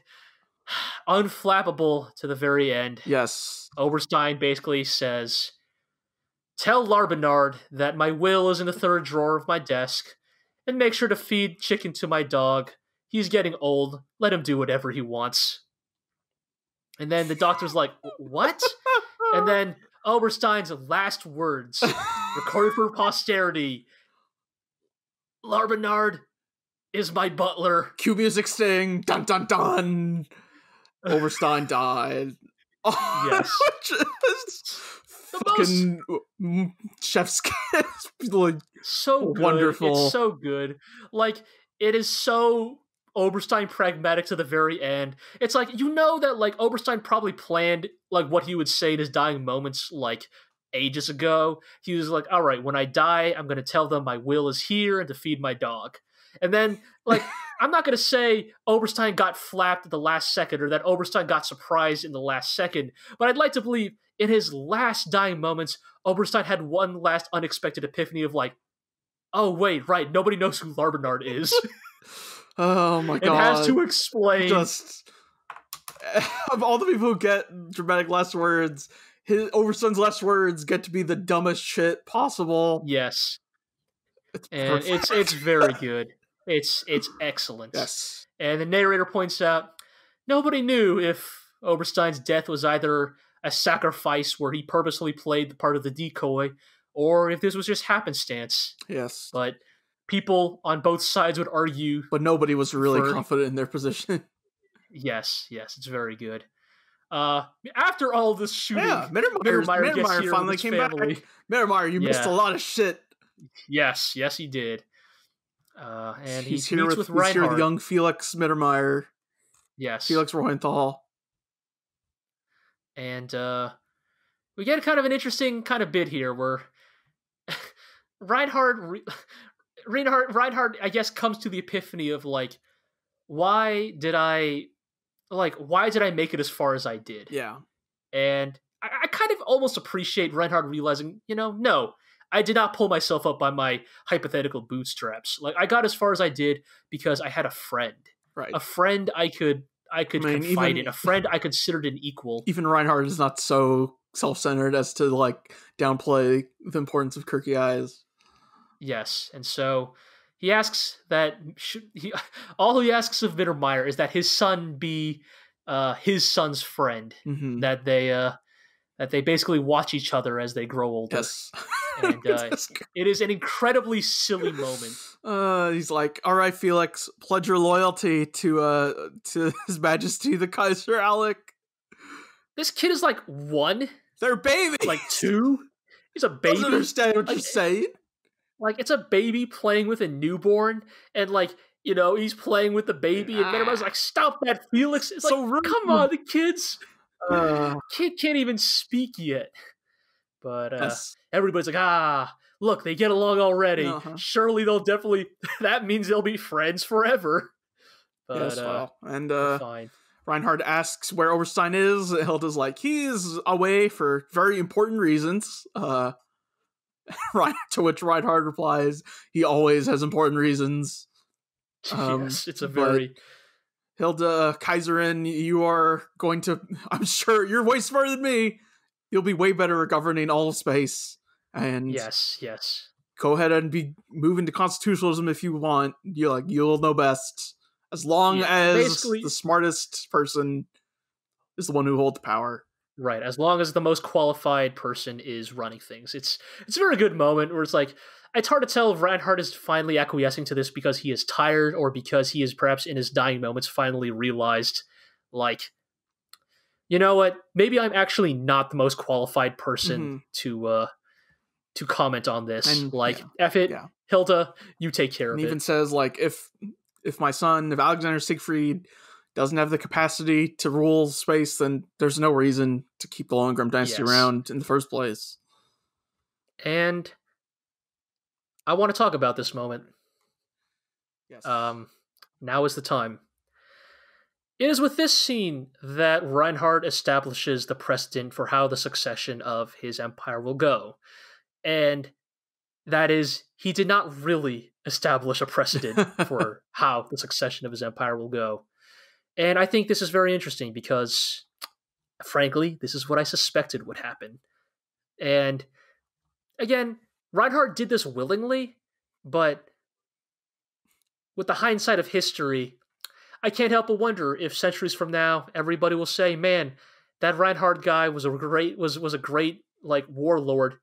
Too bad he did such a bad job of establishing his succession. Like succession rights that things immediately descended into civil war 2 generations later."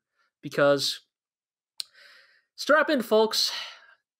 This reminds me of something that happened in real history. Play the tune for Real History Tangent. Yes, play the History Tangent theme song. I wish we had one. The last episode. But what it reminds me of is the succession of the Mongol Empire under Genghis Khan. This is a long one, folks. I apologize if you don't care much for me rambling about history, but this one means a lot to me. And so, I bring up Genghis Khan because Genghis Khan, in many ways, reminds me of Reinhard. And that is that, in all aspects, both were decisive. The thing that kind of defined both Reinhard and Genghis Khan is that they were men of action. They did not dilly-dally, they did not doubt themselves. Both made mistakes, but they always committed to their actions. And so, this is why historians often wonder why Genghis Khan ultimately proved so unsure of himself in deciding his successor, and why, in many ways, this specific action doomed the Mongol Empire. In the years prior to his death, when Genghis Khan knew he was not long for the world, he met with his 4 primary sons. These were Jochi, Chagatai, Ogadai, and Tolui. In traditional Mongol society, it's important to meet with your sons to discuss, like, the succession, and more importantly, in Mongol society, the successor has to be agreed upon through a unanimous vote of the inner circle of your primary sons. Okay. Now, usually this is pretty straightforward in Mongol succession. You either pick the eldest or the youngest son. This would be Jochi or Tolui, respectively. Here's where the problem comes. Genghis Khan didn't really think any of his sons were particularly qualified for the job. So, here's the issue. His first 2 sons, Jochi and Chagatai, hate each other.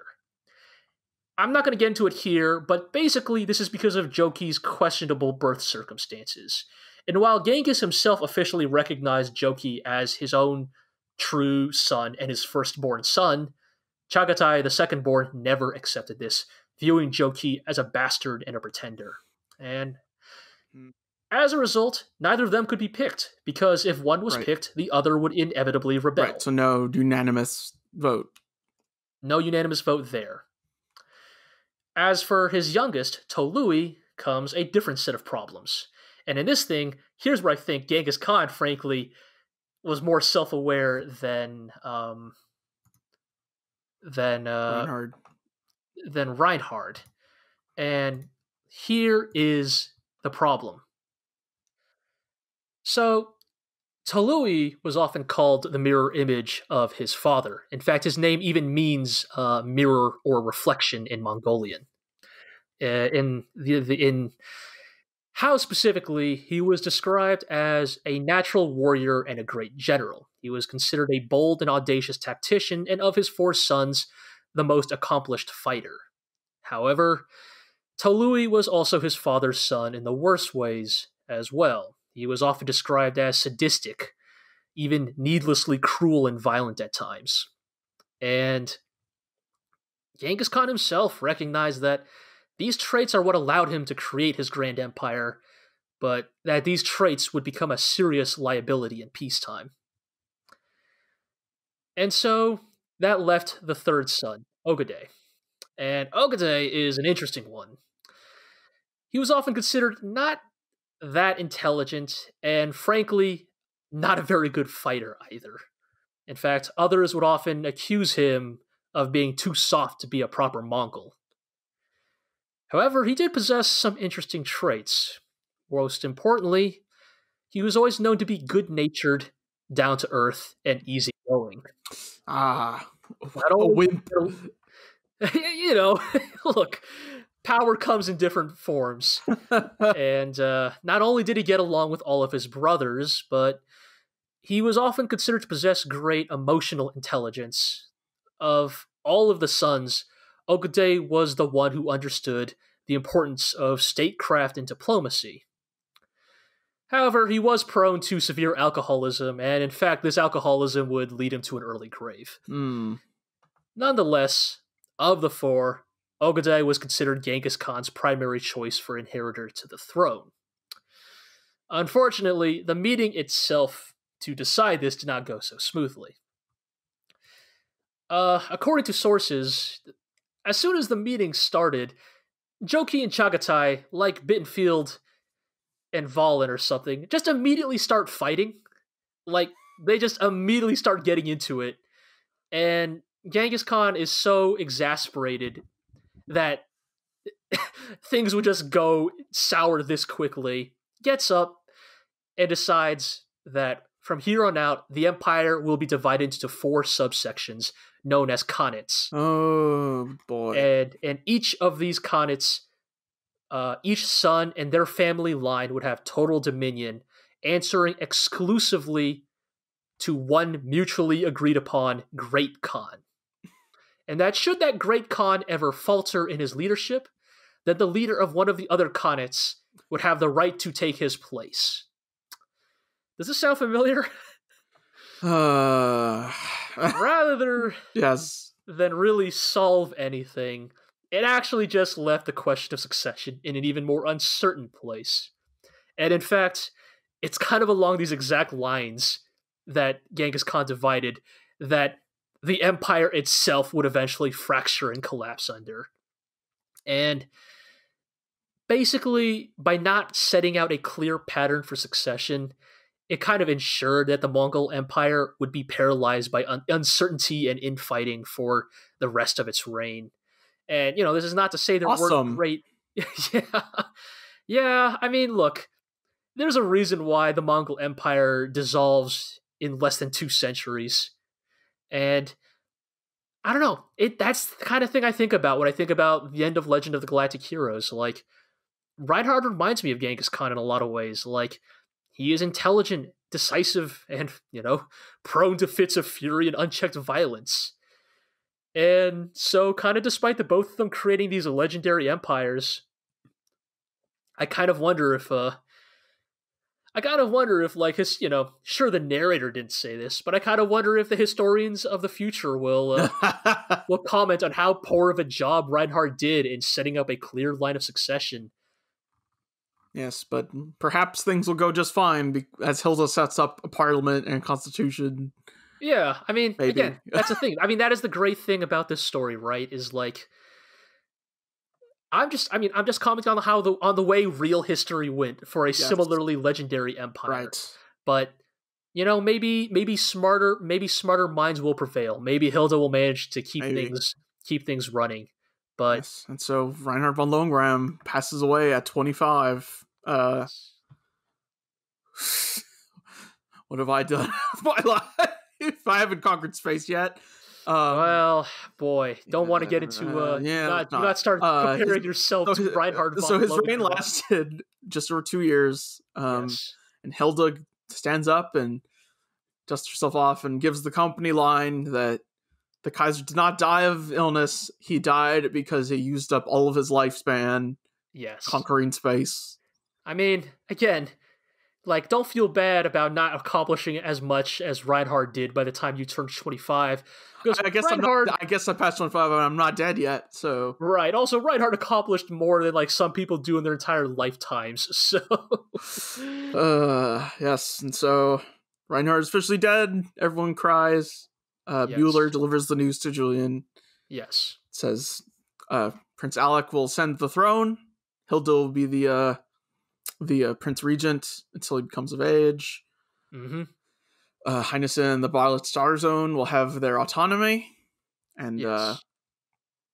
and you better not resist in giving back Iserlohn Fortress. Even now, there's still Yes. look, diplomacy is a So thing. of course Julian's like, we will by all means fulfill our promise, and I'd like to express my condolences on the Kaiser's passing, etc., etc. Yeah. And then Julian reaches into the closet and pulls out the Wheel of Morality to give us our lesson for today. Yes. Our lesson for the past year and a half. One last far too real introspective speech from our friend Julian. Yes, and how it cost billions of lives and several hundred years to achieve this momentary peace. Yeah. And if only people hadn't ignored politics, and if only they understood how dangerous it was to give unlimited power to a despot, and if only they'd learned from history about how miserable it is to have a government that prioritizes national profits over human rights, then maybe we wouldn't have had to sacrifice so much. Time is a flat circle. It seems. In any age, the deeds of man remain the same. Like for posterity's sake, we're recording this podcast on, in mid-December of 2019, and President Trump has just been impeached. UK elections just happened. The UK elections also just happened, and the Conservative Party won. There's a lot going on in this time. Yeah, like the old Chinese phrase goes, may you live in interesting times, and we are sure living in them. And, as we enter the end of this decade, Legend of the Galactic Heroes byline of no matter the time and age, the deeds of men remain the same, becomes an increasingly depressing one. I feel like it really says something that a solid 30 years after this show aired, it feels like we didn't learn a goddamn thing. Yeah. But yeah, Julian, I mean, at the end of the day, I think what Julian really does with this speech is get into the key of if only we learned from our predecessors, but also B, he kind of gets into what I argue is the core conceit of Legend of the Galactic Heroes, which again is not quite, fence-sitting centrism, but it is an argument that it isn't really a political system that is inherently benevolent or not, but it is that the constructs of that political system make them uniquely suited and often uniquely vulnerable to exploitation and corruption in unique ways. Season 1 saw both the FPA and the Golden Bomb dynasty in their lowest moments. Let us not forget that the first political entity we witnessed the death of in this series was not the FPA, but the Golden Bomb dynasty. Yeah. And that both the Golden Bomb dynasty and the FPA, despite being radically different political systems, were both essentially destroyed by corruption, self-interest, and cronyism. Yeah. And that at the end of the day, the show is more or less just asking,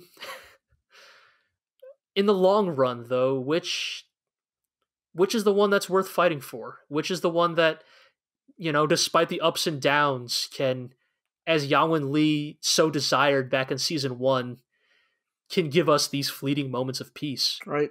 Whichever one can give that peace that can protect the people, the common people's rights, it's a hard line to walk of not like you said, there's a difference between both sides waffling and genuinely examining both with the same end goal in mind of, helping the common folk, I guess. Right. I mean, I want to echo a conversation we had a long time ago when Yang Wen-li and Reinhard met in person for the first time.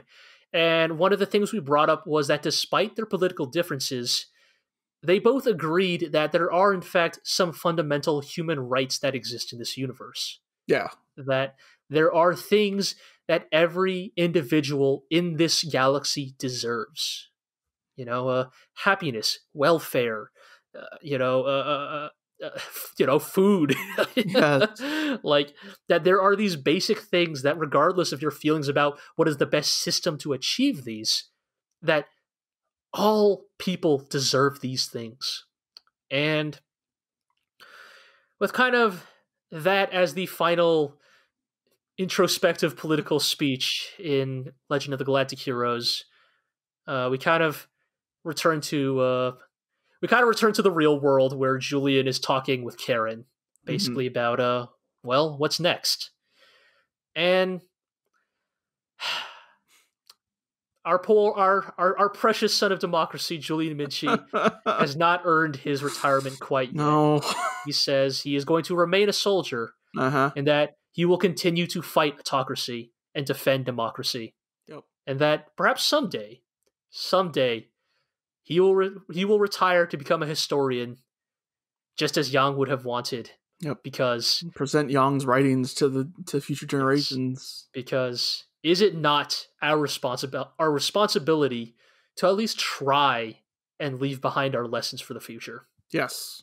Give them the opportunity to reflect upon what has happened. Yes. Even if they don't learn, even if they don't actually take those lessons to heart, we have to at least try. And then on that very somber note, Poplin stumbles in. Apparently, I've just taken a shower. Yes, towel around his neck. And he's just like, "What's up, guys? When are you guys leaving Fazan?" And yes, it turns out Poplin is staying behind on Fazan. Yep. He will not rejoin the Izerlone fleet. And Julian kind of quietly muses that perhaps this is Poplin's way of leaving this era behind. That we don't see it that often. We don't see this side of Poplin much, but I feel like the scene is in many ways like it is Poplin coming to terms with the era he has lived through. He's a jokester, a charlatan. I don't deny those parts are true to his character, but I think even Poplin is quite frankly deeply tired of after these last few years. He's watched a lot of friends die. Konev, Mashengo, Shenkop, Yang Wen-li. I think he's done fighting. He doesn't want to fight anymore. In many ways, I almost think back to when Poplin says he dies at age 29 at the Battle of Shiva Star Zone. Like, is that Poplin? Like, I'm not saying, oh, Poplin secretly has PTSD or something, but like, was that Poplin admitting that, like, on some level, he is fatigued. He is tired. His war is over. Yes. And yep. And so he grabs the kids and says, "Let's meet again in 20 years, and let's badmouth those who died and left us behind." And I feel like, I don't know, I like this one specific shot of Poplin, like, looking up into the sky is, like, weirdly well drawn. It's like, I mean, we've been getting a lot of that these few episodes. Yeah, I just like, oh, of course Poplin gets, like, maybe the best, like... It's like the penultimate scene of the show. Yes. Like, fuck, not Dusty, not Reinhard, not Hilda, fucking... Olivier Poplin, maybe. Olivier Poplin gets, like, the third to last important scene in this show, staring off into the distance, yearning for old times, and then basically walks off stage. Yeah, and let's go talk to Dusty about our plans. And and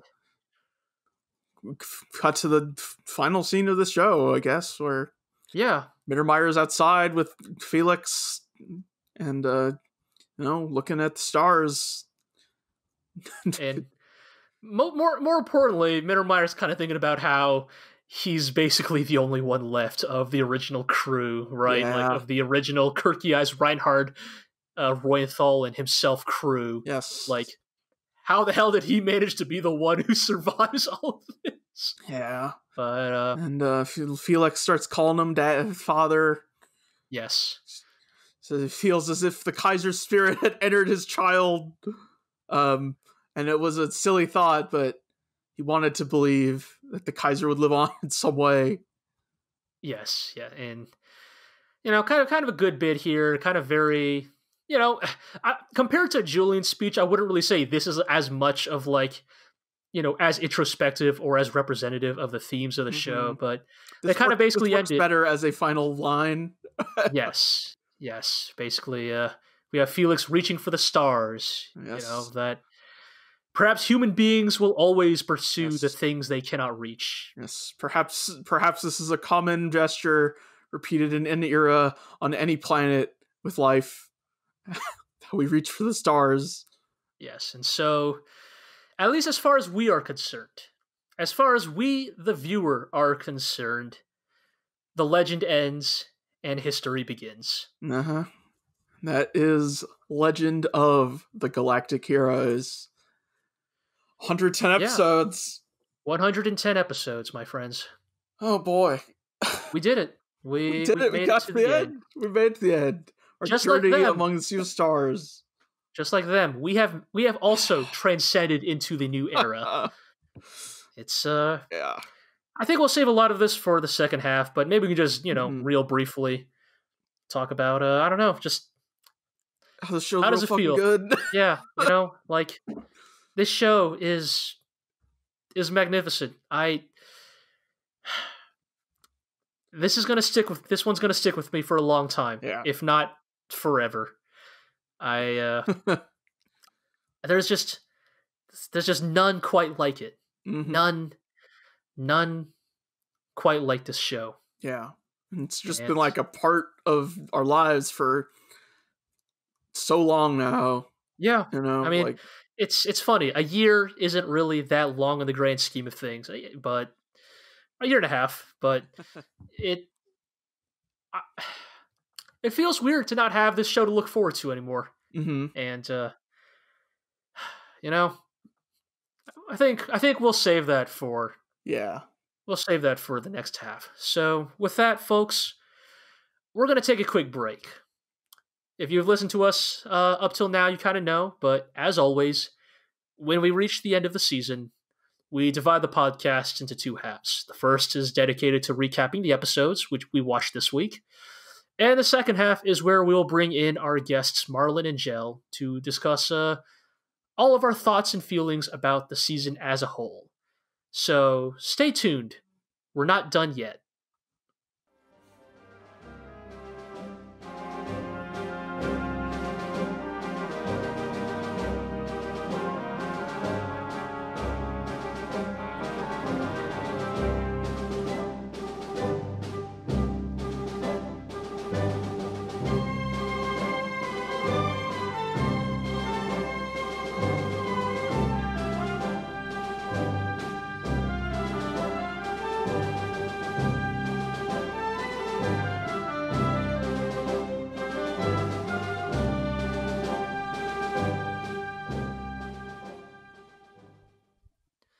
Welcome back, everyone.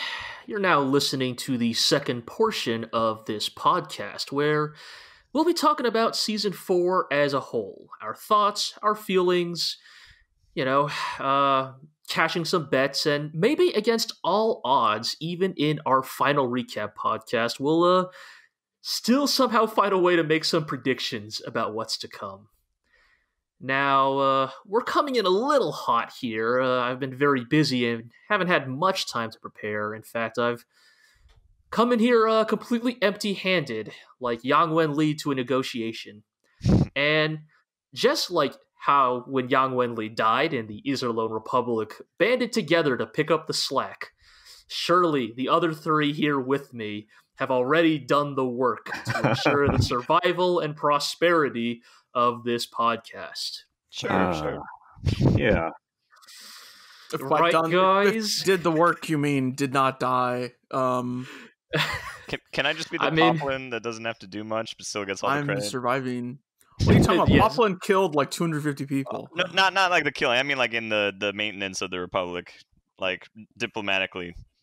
I mean, in some ways, surviving is winning. So yeah, that's true. But let's introduce those folks you just heard. Returning, as always, is my co-host, Iro. I'm still here after the portion 1 of this podcast. Backing him up is the man with the clipboard himself, Gel. You know, I'm just getting over this fever, and I swear this is the last one. I'm going to be good from here on out. I'm glad to hear it. I'm glad to hear it. You know, we had a fever like every month for the last like 2 years. I'm sure it's surely. Fine. Yes, surely. Gotta go to the cafe and get the like collagen tea or whatever, right? Exactly. Yeah. And with us to ring in the new era and to talk badly about those who died is Marlon. Man, I just got back from Italy yesterday, and it makes me really wish they had an episode about space jet lag. Because that has to be a real bitch. I wonder how time zones work in Legend of the Galactic Heroes. Do you think that, Well, they have those magic sleep chambers, right? That they talked about way back when. Yeah. Those things only come up like 3 times in that show, but every time they do, I'm just like, big mood. I wish I had a magical sleep chamber. But you're still hungry. Yeah. You know, well. Still, 8 hours of sleep for one, I'd do that any day of the week. Yeah. Imagine how much harder I could work. It's the perfect tool of the capitalist system. I was going to say, don't kill yourself, G. Don't give them any ideas. Oh, now that you only have to sleep 1 hour, you can work 20. Line hours from the Mother Mountains and sent to the work worlds and pair that up with that toilet that starts to angle you off after 5 minutes. God, that thing is. In what? Anyway, you haven't heard of that, man? Oh, man. All right, too off topic. So like this, fuck it. This is exactly what this podcast is for. So like some like fucking like I don't know, fucking tech bro ass company or something recently announced that they were gonna like introduce like modified toilets or something to their offices that are basically angled downwards at like 13 degrees to make it more uncomfortable to sit in. Yeah. Or sit on. So like to like prevent people from like wasting time on their phones or shitting too long. Right. And it's like some truly like, you know, capitalistic nightmare. Take like all the money from that and like donate it towards like social welfare or something. I know. That really was like some cyberpunk stuff. I mean, the way you tie this back is. Only thing worse would be if like the toilet like dumped you off literally to just like it turned at a 90-degree angle. Oh, like after like 5 minutes, yeah. I mean, to tie this back to the podcast, I mean, how much do you want to bet that like 90% of toilets on Fazan are built like that? They've had any places that like that. They probably just have like a timed lock on every single stall. Yeah. Well, let's talk about our new topic then. What does the toilets look like in each of the respective territories of the Galactic Heroes? So I think that in the Empire, toilets are probably kind of like that MacBook. Yes, sterling silver. That's immediately what I thought of. This Kirk guy's just fucking carved fancy ass laptop. Every toilet is embossed with gold inlays. This engraving gives you no tactical advantage whatsoever. Exactly. Meanwhile, like all FPA toilets are like extremely like blocky and kind of like utilitarian looking, and for some reason they have like 6 like antenna sticking out of the back that you're not sure don't actually do anything yet. Right. Okay, well, what do Earth called toilets look like? They're just holes in the ground. I was gonna say the Earth cult doesn't have toilets, but all right. Well, now that we've gotten that out of our system and got this podcast off to a great start, let's get into our season 4 recap material. So, as always, I can maybe just kind of go around the room and kind of get everybody's, you know, don't go too long here, but, you know, just kind of general overall thoughts about season 4. You know, we're not going to talk about the show as a whole yet. We're still kind of thinking about maybe doing one more podcast after this one where we will kind of discuss the series as a whole and its themes. But for now, I kind of want to get everybody's takes on season 4. Maybe we'll just go around the table. We'll start with the people who haven't said anything yet. So how about Gel? What are your thoughts on season 4? Is season 4 the worst season? I'm just going to throw that out there. Yeah, man, I was going to say the same thing. Wow, you guys haven't even listened to the first half of this podcast. No, so if you guys have already touched on that, maybe, but I do feel like it was a definite. And it's not that it was bad, because there were certainly things I liked about it, and I thought the ending was, if a little compact, at the very least, I think it was effective. But I don't know if it was. I don't think it was any one thing. If it was, it might be the biggest thing. Obviously, Yang being gone, and we probably spent 80% of season 4 on the Empire side. But I don't know. Even just like the quality of the animation and the directing and stuff like that felt like it took a hit. And I'm trying to keep in mind we're no longer in the bubble period, guys. That's true. Trying to keep in mind this is only almost 10 years after season 1, right, at this point, right? So I'm not going to say it was disappointing, but like if I were to do a season power ranking, I would have 4 at the bottom, just because it was not up to the same level of quality as the other seasons. It kind of reminded me a lot of Avatar, the first season, the Last Airbender. Okay. Yeah, sorry, the first run of Avatar: The Last Airbender, where the show is amazing, but I just think the ending is a little unsatisfying in a way that made it like it's still amazing, but it didn't end as well as I thought it could. I mean, honestly, that weirdly lines up pretty well. Like Avatar, had kind of a season 1 of both series is kind of like them starting to explore the setting and kind of find their pacing. Mm-hmm. Seasons 2 through 3 is really the peak of it, because it's gotten comfortable with where it is and can play with some really interesting climaxes. And then wait, was Avatar 3 seasons or 4? No, it was only 3 seasons. Okay, fine. So then it the middle seasons were very strong. Yeah. And then the last season, the beginning of the last season starts pretty good, and then by the back half of the last season, it's the writers just realize, oh crap, we have a million things we have to tie up. And... Right, yeah. I feel that's what I was thinking, is there's a lot of these parallels, and I still really love the show, and it doesn't detract from how much I really enjoyed the first 3 seasons. But I think for better or worse, Legend of the Galactic Heroes at its worst is still a pretty damn good show. Exactly. Yeah. I mean, I was still very much on the edge of my seat. I need to watch these 3 episodes immediately. Oh yeah. That never stopped. My anticipation never stopped. It's just, if we're grading on the curve of the show as a whole, it definitely felt like a dip in quality. Although I do feel like my desire must have been a little less, because you guys actually beat me to the end of the show, which usually I would be 6 episodes ahead of you guys. Yeah, I still remember you watching all of season 2 in the first week. I was just really eager. It was a lot of fun. I mean, it was so good. Yeah, I can't blame him too much for it, but I think it's interesting that we kind of all arrive at this conclusion. I think for better or worse, I mean, I'm not going to echo, I'm not going to repeat what I said in the first half of this podcast, but I do think that for better or worse, season 4, this isn't just us being fanboys desperate for more Legend of the Galactic Heroes, but I really do think that the plot of season 4 could have easily been split into 2 whole seasons.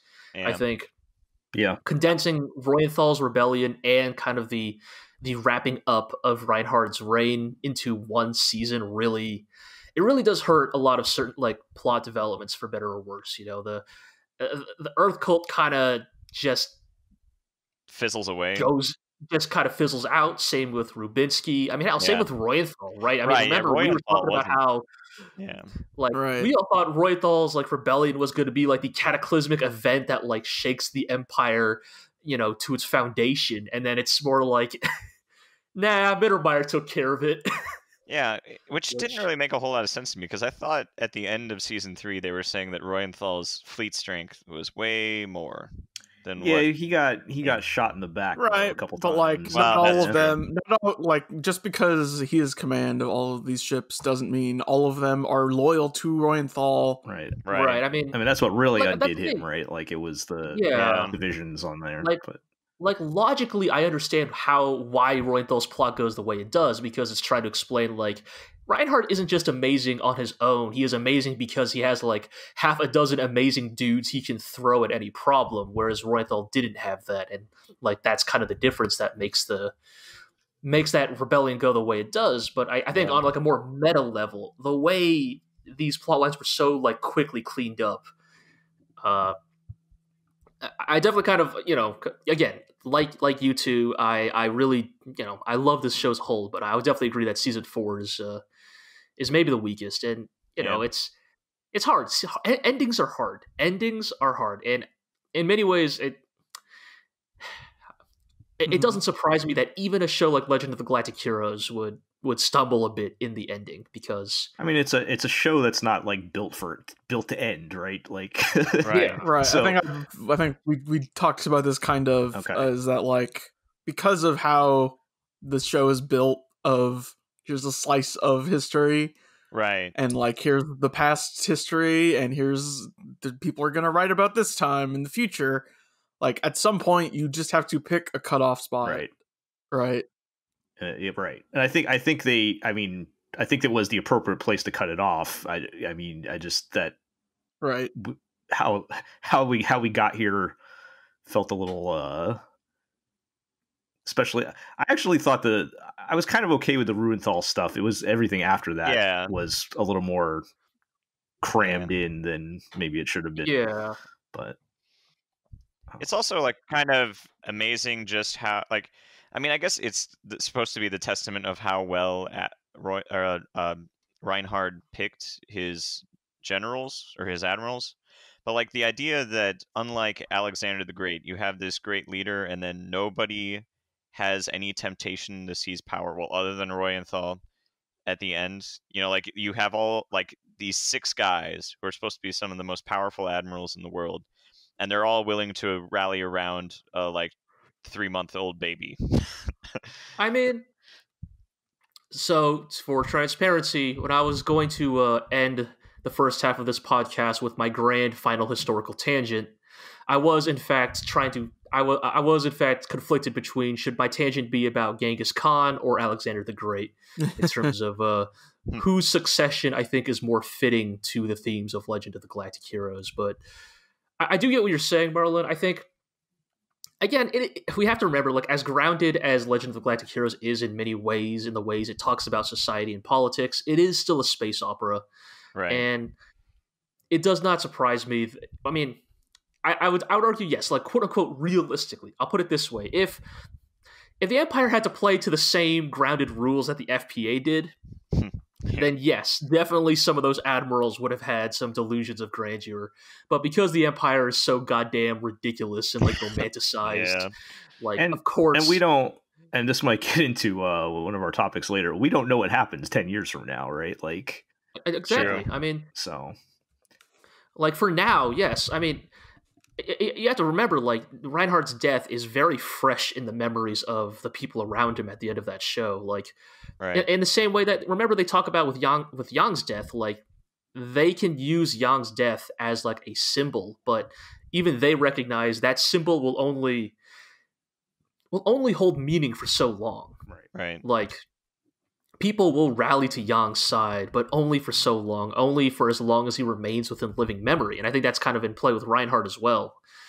Like, these admirals, have declared their undying loyalty to him, but yeah, like, as even the show itself implies, what about 10 years from now, 20 years from now? Like, remember, we only saw like less than a decade of Reinhard's life in this show, or well, I mean, we had his childhood, but like in terms of like quote unquote present day. And we saw even less years go by for the individual admirals. I mean, what is Mittermeier going to be like in 20 years? How about Bittenfeld? Is Bittenfeld going to be like bored and itching for a fight in 10 years? Like, is he going to like just look for an excuse? I mean, maybe not Reuenthal level of self-defeating, but Right. Or even not them. It could be any number of the like smaller, admirals who were not as close to Reinhard, right? They only knew Reinhard in terms of reputation. They were never personally acquainted with him. And I think that is kind of one of the things that the show does strongly that we've all been talking about. Is the thing it really does well is it understands that stories, like, quote unquote, realistically, stories don't end when we stop watching them. They life goes on, and it's just we won't have the privilege to see what happens next. The Galactic Heroes are no longer on the stage, so it's time to close the curtain. Exactly. Right. But let's, before we move on to that, let's reminisce a little bit more about about season 4. So as always, we kind of like want to talk about our favorite moments here. Whether it's a specific scene or a whole episode, we usually we like to kind of highlight what were our personal favorite moments of any given season. Again, maybe we just go around the table. Iro, favorite moment of the season? The shot job Trunick. Man, you really got. We probably all want to say that. So yeah, yeah. I was gonna say, is that just gonna be everybody's favorite moment? Just the emotional payoff on that. Moment. It wasn't even just that he got shot, but that like we finally wiped that smug look off his face. I totally and like how bad a person you have to be that like somebody like Ruinthal's like in their dying hours are like checking off the things they need to do before they die, and one of them is shooting you. Like, right. Like the one time we're like all just gonna cheer of when somebody shoots an unarmed man like in cold blood. Yeah, we're like, it's very finally good. Somebody shot this man in cold blood. Well, yes, like there was that, and there was in the final episode with Julian. Shooting the hell out of de Villiers. Yeah, it's a very good moment. Yeah, which I don't know if I would say that's my favorite moment, but kind of a similar thing if you think about it too hard. Yeah, I mean, there's a good emotional payoff there. Sure. It's. We talk about it a little bit in the prior half of this, but there's something very satisfying about Julian, our precious boy Julian, son of democracy Julian, who is like for most of season 4 been like kind of tasked with this very unenviable task and has largely lived up to the expectations and kept his own emotions in check. Mm-hmm. But he finally gets his hands on the man responsible for Yang's death. And it rings back to like that thing the narrator said at like the beginning of season 4, that Julian held in his heart only 2 desires. Yes. To ensure the survival of democracy, and then his own personal selfish desire to avenge Yang Wenli. Yeah, no, I think it was interesting to see Julian standing up and being his own man, and like you said, like that's one of the only things that he personally cared about. You might be able to debate whether it was right or wrong for him to just shoot the guy, but whatever, man. It's gonna really, I don't think anybody's gonna really argue too hard on that one. Right. Look, on the list of people nobody's gonna shed tears for in this show, like. Yeah. It's like the Earth Cult, Lang, Job Trunick, and like Adrian Rubinsky. Oberstein. And Oberstein. And Oberstein, yes. Ironic that then all of them are dead by the end of the show. Yeah. So I'd say if we can't use that, then I did have this thought of, I really liked the scene. It's kind of close to the beginning of this season where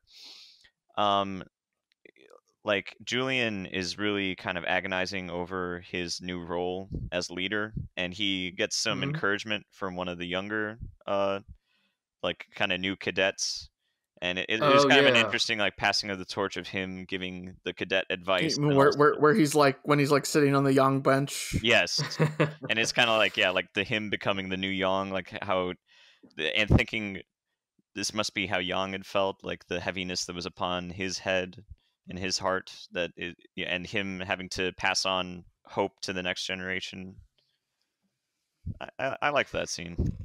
No, I think that is a good one. I think that because as you guys kind of alluded to, season 4 is entirely devoid of Yang Wenli as a character, and as a result, we really don't get as many of those introspective moments that we got so used to in the first 3 seasons. And I definitely did appreciate that moment as like just Julian kind of, Julian realizing, like every time Yang like took a nap or drank tea or sat on the table pretending to be like a lackadaisical dumbass, like actually he was deeply concerned about all of these things, and he just always had to maintain this brave face so that the rest of the Israel Republic could be a bunch of like dumb jokesters. Right. Yeah. I would just throw in our long line of terrible love confessions when Karin asks. I think terrible. I think it might be the best. I think I laughed. This might be the hardest I laughed in season 4 when Julian's like, "I love you," and she's like, "Democracy is amazing." Yes, my favorite pair of screen caps from the season. It's fantastic. I mean, very good. This season had a couple of very good confessions. I mean, remember as far back as Reinhard showing up at the Mariendorf residence, Shoujo Reinhard, another giant bouquet of flowers, and like blushing and stammering. Right. And then Papa Mariendorf just no selling it. he's got to do the job of the stern father-in-law, and he pulls it off magnificently. Right. I would say that would not be my favorite moment, but I actually do like the Reinhard confession because it is a side of Reinhard we have not seen since the days of Kirky Eyes. It is that reminder that Reinhard was this kind of awkward, like very like emotional bundle of nerves that like just did an amazing job of keeping that all under wraps, but around the like less than 5 people in the world who can see the real him, you are reminded that this part of Reinhard never really went away. Right. And they kind of like even when he dies, like in his final moments, they kind of call back to that when like Anna Rose notices it, where he's like kind of reverts back to this awkward kid in his final moments or whatever. Like that's kind of what they're going for, I guess. Even though he's at that time the most powerful person in the galaxy, he's still only 25 years old, which is insane. Don't remind me. I mean, look, it doesn't. Once again, remember Alexander the Great. Yeah, I mean, look, man, it already feels bad thinking about how much Yang Wenli accomplished by the time he turned 30, so don't remind me about Reinhard. Yeah. Well, Reinhardt's not a real person, so it's fine. But man, I'm in my Poplin year too, about to turn 30. Oh yeah, were you also born on the 36th of Trizen? Sure, let's go with that. I want to shout out Royenthal saying "Give my child to Bittermeyer" is very goofy and overwrought and wonderfully poetic moment. Yes, everything to do with like the last day of Oscar von Royenthal I think is very good. I really do like it. There's like it like even just to get to the Job Trunick thing, like there's a very like it's very Royenthal to the very end. All of it, like he's like the thing we've always loved about Royenthal is like he kind of has the attention to like the obsessive attention to detail that someone like Oberstein has, but is tempered by his like very empire inspired like sense of machismo and romanticism. For him it is like in many ways it is just as important to Royenthal as it is to Oberstein to like dot the I's and cross the T's. It's just that Royenthal will do it while like dropping one-liners and ranting about how much he hates women, and drinking and like it's like it reminds me of like those headlines of like like Family Dog like goes 1,000 miles to reunite with family or something, except with Royenthal the headline would be like rebellious dictator travels 1,000 light years to shoot Job Trunick. Like just like the whole just the whole obsessiveness of it, of like, well, I lost but I can't die here, like because Yeah. Like Reutel like seems initially like the kind of guy who would go out like Bucock, right? Like, oh, I'm done here. Guess it's time for my suicidal final charge. Right. But then Reutel's like, I really want to do a suicidal charge, but I got all these errands I got to take care of before I die. So Yeah. I got to go home. I got to like release the guys I held under house arrest. I need to, make sure everything is in order. Mm-hmm. Got to make sure that this baby gets to Mittermeier, to my best friend. Yeah. Got to write my will Uh-huh. and shoot Job Trunick. Yep. And there's just it is a lot of fun. Yeah. I think for me, if we're going to talk about moments that we haven't talked about yet, I'm not even trying to call this my favorite moment, but I really do want to shout out kind of Julian's rise to being not just leadership of the Iserlohn Republic, but also like fleet commander of the Iserlohn Republic. Mm-hmm. Like, Julian is kind of entirely untested at the beginning of season 4, right? Like, Yeah.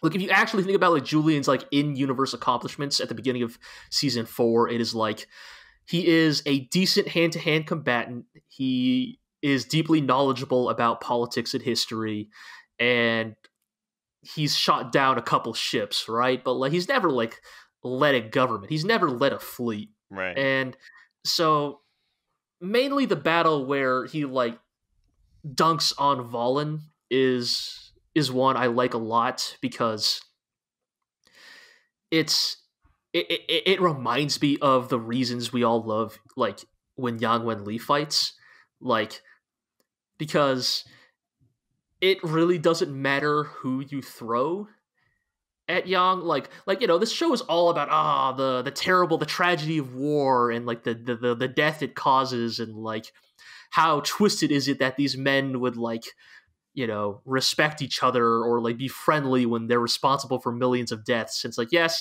that's all well and good. Very tragic that man there is like piling his guts back into his like distended stomach. But also, deep down, we all fucking love it when Yang Wen-li, fucking Big Dick Yang, just comes here and just throws a boulder at somebody or blows up an empty ship, and so Julian's first battle is kind of brings back some of those vibes, right? Of like luring these two separate armies into firing range of Iserlohn, and then like Thor hammering like both of them basically Right. is like one of those kind of like it's like the Battlefield equivalent of a hat trick. It's just so fucking smooth. Right. It's so good, Mm-hmm. and the way that ties into like the battle of Shiva Star Zone, the final battle, where like every admiral's like, oh, this must be the work of Merkatz. No admiral could be this skilled. It's like, nah, son, it's all Julian Minchie. Right. Yeah. Any other good Do moments? we have any other favorites, or do we want to? If not, then I think we start getting into some of the characters we have specifically written about here, because Yeah. despite our complaints about season 4, I would say the thing season 4 does well is that it brings certain characters into the forefront and lets them rise to the occasion. One of those being one Ernest Mecklinger, the poet admiral, who was largely absent from the first 3 seasons of this show, because usually anytime Reinhard did anything, he was like, Mittermeier, you're with me. Reutel, you got my back. Bittenfeld, you're over there. Mecklinger, stay behind. And by this point in the show... job, Oh, no. Very important for noted job. Renaissance man, Admiral Mecklinger. Yeah, it's just like... It was fun that, like, oh, now that Reinhard's lost enough named admirals, he's actually forced to bring Mecklinger out. Right. And we get a lot of good moments. I mean, again, they call him Admiral. Did he lead a single fleet in season 4? He led... Oh, in season 4? Yeah, I actually don't remember. I think mostly in season 4, he was almost like chief of staff, wasn't he? Yeah. It was mostly the adventures of Detective Mecklinger. Yeah, right. Like, uncovering the Reuenthal rebellion plot, and... Because I was thinking, like, the last time he led a fleet was when he... the last Yang battle, when he was going to go towards Iserlohn, but then Yang brought out the entire Iserlohn fleet to make him turn back, and then He did just go ahead. and then he just fled for the rest of the battle because he wanted to protect Odin, and that was pretty much all he did. Like, there was no fight. There was just, oh man, that's a lot of ships. Better turn around. Right. Yeah. I mean, yeah, during like you said, during the Royenthal's rebellion, like he did pass through Iserlohn, to like right. Oh, yeah, that's right, yeah. Brought the fleet through, right? Right, but that's the thing is, like, he was always the reinforcements, but then he never even did any reinforcing because he was never needed to reinforce. Like, Right. like every time they were like, Mecklinger's on the way, Mecklinger's reinforcements are on the way. It's like, well, that's all well and good, but Bittenfeld's already here, so right, we'll just throw him at the problem instead. Either way, you guys I still can't believe he didn't die. Bittenfeld? Yeah. I mean, I don't know. I haven't listened to the season 3 podcast, but I feel like at least by the time of season 4, I was already saying, you know what? I don't think Bittenfeld's gonna die. He's like literally too dumb to die. Like we'll get to that. We'll get to that later. Yeah, we'll get to that. We'll get there. I mean, you guys wanted more Mecklinger throughout the whole series. And we got him. We got him. Angry Mecklinger. And he, Man, yeah, we got both stern principal Mecklinger and like angry grab you by the scruff of your neck. I mean, that was my favorite part because I wasn't expecting that when he loses his cool a couple times. Right. It's mostly yelling at Bittenfeld, but yeah, my favorite moment definitely has to be that last scene where Bittenfeld is getting Reinhard out of that one burning building. His couch out. Oh yeah. And Mecklinger's just throwing all this shade, this like passive aggressive, like, great thing that he valued the life more than the millions of dollars of precious, irreplaceable art that got burned down in this building. Yeah, I mean, again, I would definitely read Ernest Mecklinger's history book on this era. Yeah. Not just because of the information, but also because of all of Mecklinger's inevitable editorializations of the time period. I'm sure it's a very unbiased account, right? Like, I forgot to, of course, I forgot to mention one of my favorite moments, but Eisenach speaking. God, yes. Or Eisenach splashing the water on the bickering Bittenfeld and Wallen. Was Eisenach? Was he actually the secret MVP of season 4? I mean, I'll say this, like, again, Eisenach's another one of those admirals that, like, he doesn't get as much screen time as the others, but as far as I remember, he has a pretty solid record. Like, all his decision making was pretty spot on. Like, I don't know if he ever actually fought Yang Wenli, but he never got dunked on by Yang in the ways that, like, Bittenfeld or Lutz or what have you did. Damn. But I mean, again, I think this show had a lot of, like, underrated characters who really kind of came into their own this season. I mean, perhaps we should just talk about I think the character that we all came around on by the end of season 4. We gave him a lot of shit in season 1. We dunked on him time and time again. I'll admit, even in season 4, it is still fun to dunk on him. But credit where credit is due. Bittenfeld, man. I don't know what you're talking about. I've been a Bittenfeld stan from like day one. I didn't dislike Bittenfeld. I know. It's just that he is an absurd character, even by the standards of this show. Oh yeah. Oh man, I loved it. Like, I still can't believe he didn't die, but I loved it the whole way. And he just got better and better, like, the more he dunked on Oberstein, Yes. I mean, I didn't mention it in our favorite moments part, but, like, if I had to actually go with probably one of my favorite moments, it's probably, like, just Bittenfeld's entire, like, vendetta against Oberstein in the last third of season 4, where it feels like half to 2/3 of, like, Bittenfeld's spoken lines they all are just about how much he hates Oberstein. Right. And we finally get someone saying what we're all thinking. Yes, and also happy to say it within earshot of Oberstein. Like, just every line out of Bittenfeld is a gift in season 4. He literally leaps over the desk that one time and tackles him. Yes, or like, you know, just like there's so many that, like, you know, it's like how in season 1 when we had our category of best Yang Wen Li line, I almost, like, if I had more time, I would have compiled a list so that we could talk about best Bittenfeld line, because like there are so many.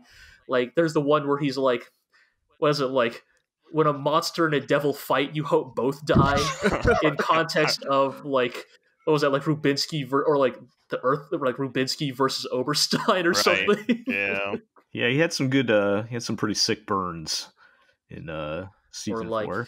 what was it, like when he was like at the airport talking loudly about how he specifically intends to not follow any of Oberstein's orders. Right. His adjutants are like, Bittenfeld, please, and he's like, in the Bittenfeld family, we have an important say. Like, just so. Man. Or like his fighting so too, good. where like there's the one the fight against Royenthal where like his lines are about to fall, and then his adjutant turns on the mic, and it's like, if anyone runs away, just shoot him.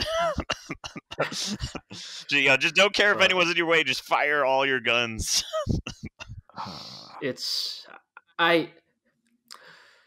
Not that I need Legend of the Galactic Heroes to get more into the specifics of its tactics, but it is like something, it is delightful to me that like on one end of the spectrum you have Yang Wen Li, the master of tactics, all these like elaborate formations, like donut formation and half circle formation that he uses to just like effortlessly dunk on these Empire shits. Right. And then on the other end of the spectrum you have Bittenfeld, who's just like, I am literally too dumb to retreat.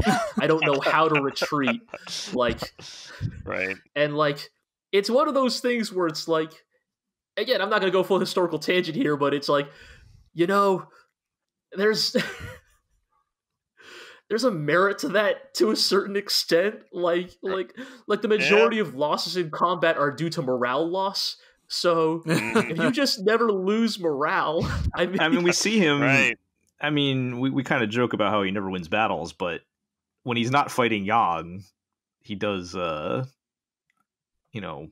He's got a pretty decent track record. Yeah. I mean, he honestly, does accomplish, I think, like, you know, things that nobody else would have been dumb enough to try. Yes, basically, yes. But I mean, it's like, if you actually look at like what he does in season 4 and even 3, it's... Bittenfeld might actually be the Empire's most accomplished admiral by the end of season 4. Like at first, like, oh, that's got to be Mittermeier, right? But by the end of season 4, and we're talking about like specific like moments, I think Bittenfeld might actually have more. And Mittermeier gets in like, a position pretty early where he's not fighting as much too, right? So right, I mean, because you know, yes, because he got kicked up to management, so he's not like fighting as much. But you know, like Bittenfeld is like pivotal to like most of the battles that the Empire fights in season 4. You know, it's even the very final one where like up until the final battle, usually when it ended up being Bittenfeld versus Dusty would usually get one up on Bittenfeld because he would just do his old pretend to run away, then blow up empty like ships tactic, which Bittenfeld would fall for every single time. And like in many ways, he still did fall for it. Yeah, I mean, he's okay, fine. He still fell for it. Yes, but the important thing Bittenfeld, right? The important thing, Bittenfeld's character development in season 4 was. He still fell for those tricks. It's just he learned to stop caring. I remember him pretending to be excited at the opera. Oh, yes.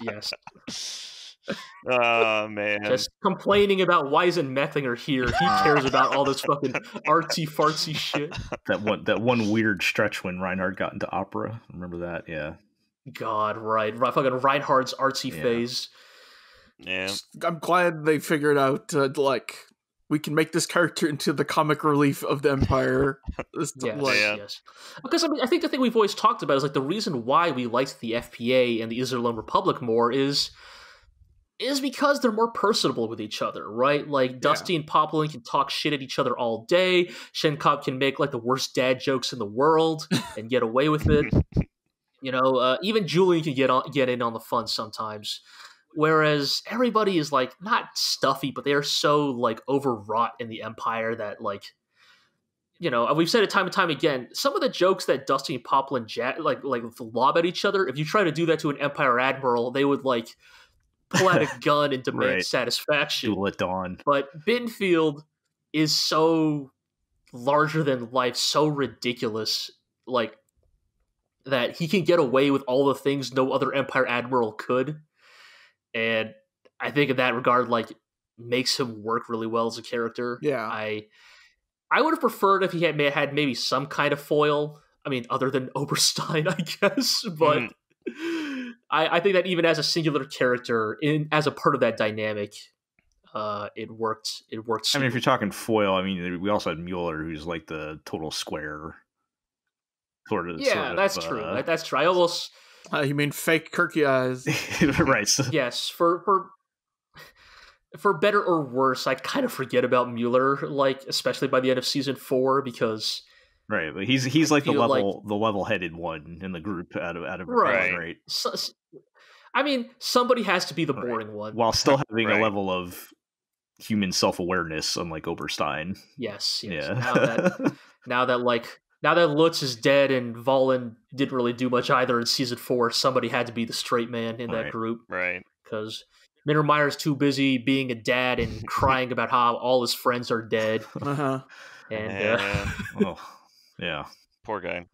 It's kind of interesting. Like we were joking about it in the recap in the first half, like Reinhard rolling deep with the Ghost Admiral crew, but that scene actually did remind, like, man, Reinhard actually lost a fair amount of guys by the end of season 4. Right. Like, like when you really think about it, like when your meeting of admirals consists of like guys like Eisenach who literally can't even talk. That's what I was thinking.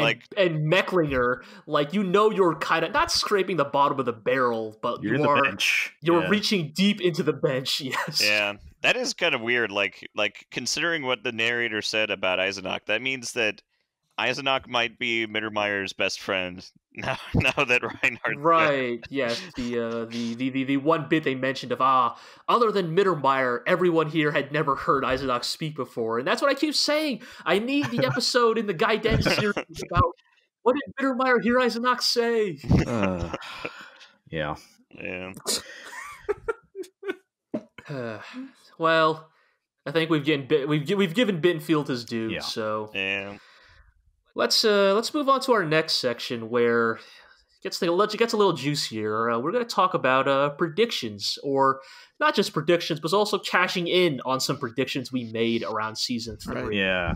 So for those of you who have been listening, at the end of our season 3 podcast, we ran a Legend of the GLORIO Heroes death pool, where we basically made our bets on which character we think, like which not obvious character we thought was definitely going to live and definitely going to die. And we all made our bets. And now, at the end of season 4, it is time to collect.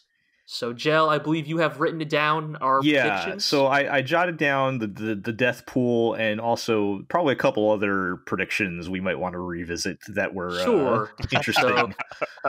It's time for us to get called out. Yeah, so we can go down the death pool first, because I think that'll be pretty quick and easy. Sure. So we each picked somebody who is going to live and someone who's going to die. We'll start. So I think Marlon went first. So Marlon, your live and die was, I think you picked Dusty for live, which was correct, and probably a fairly safe pick by the end of season 3. I feel like.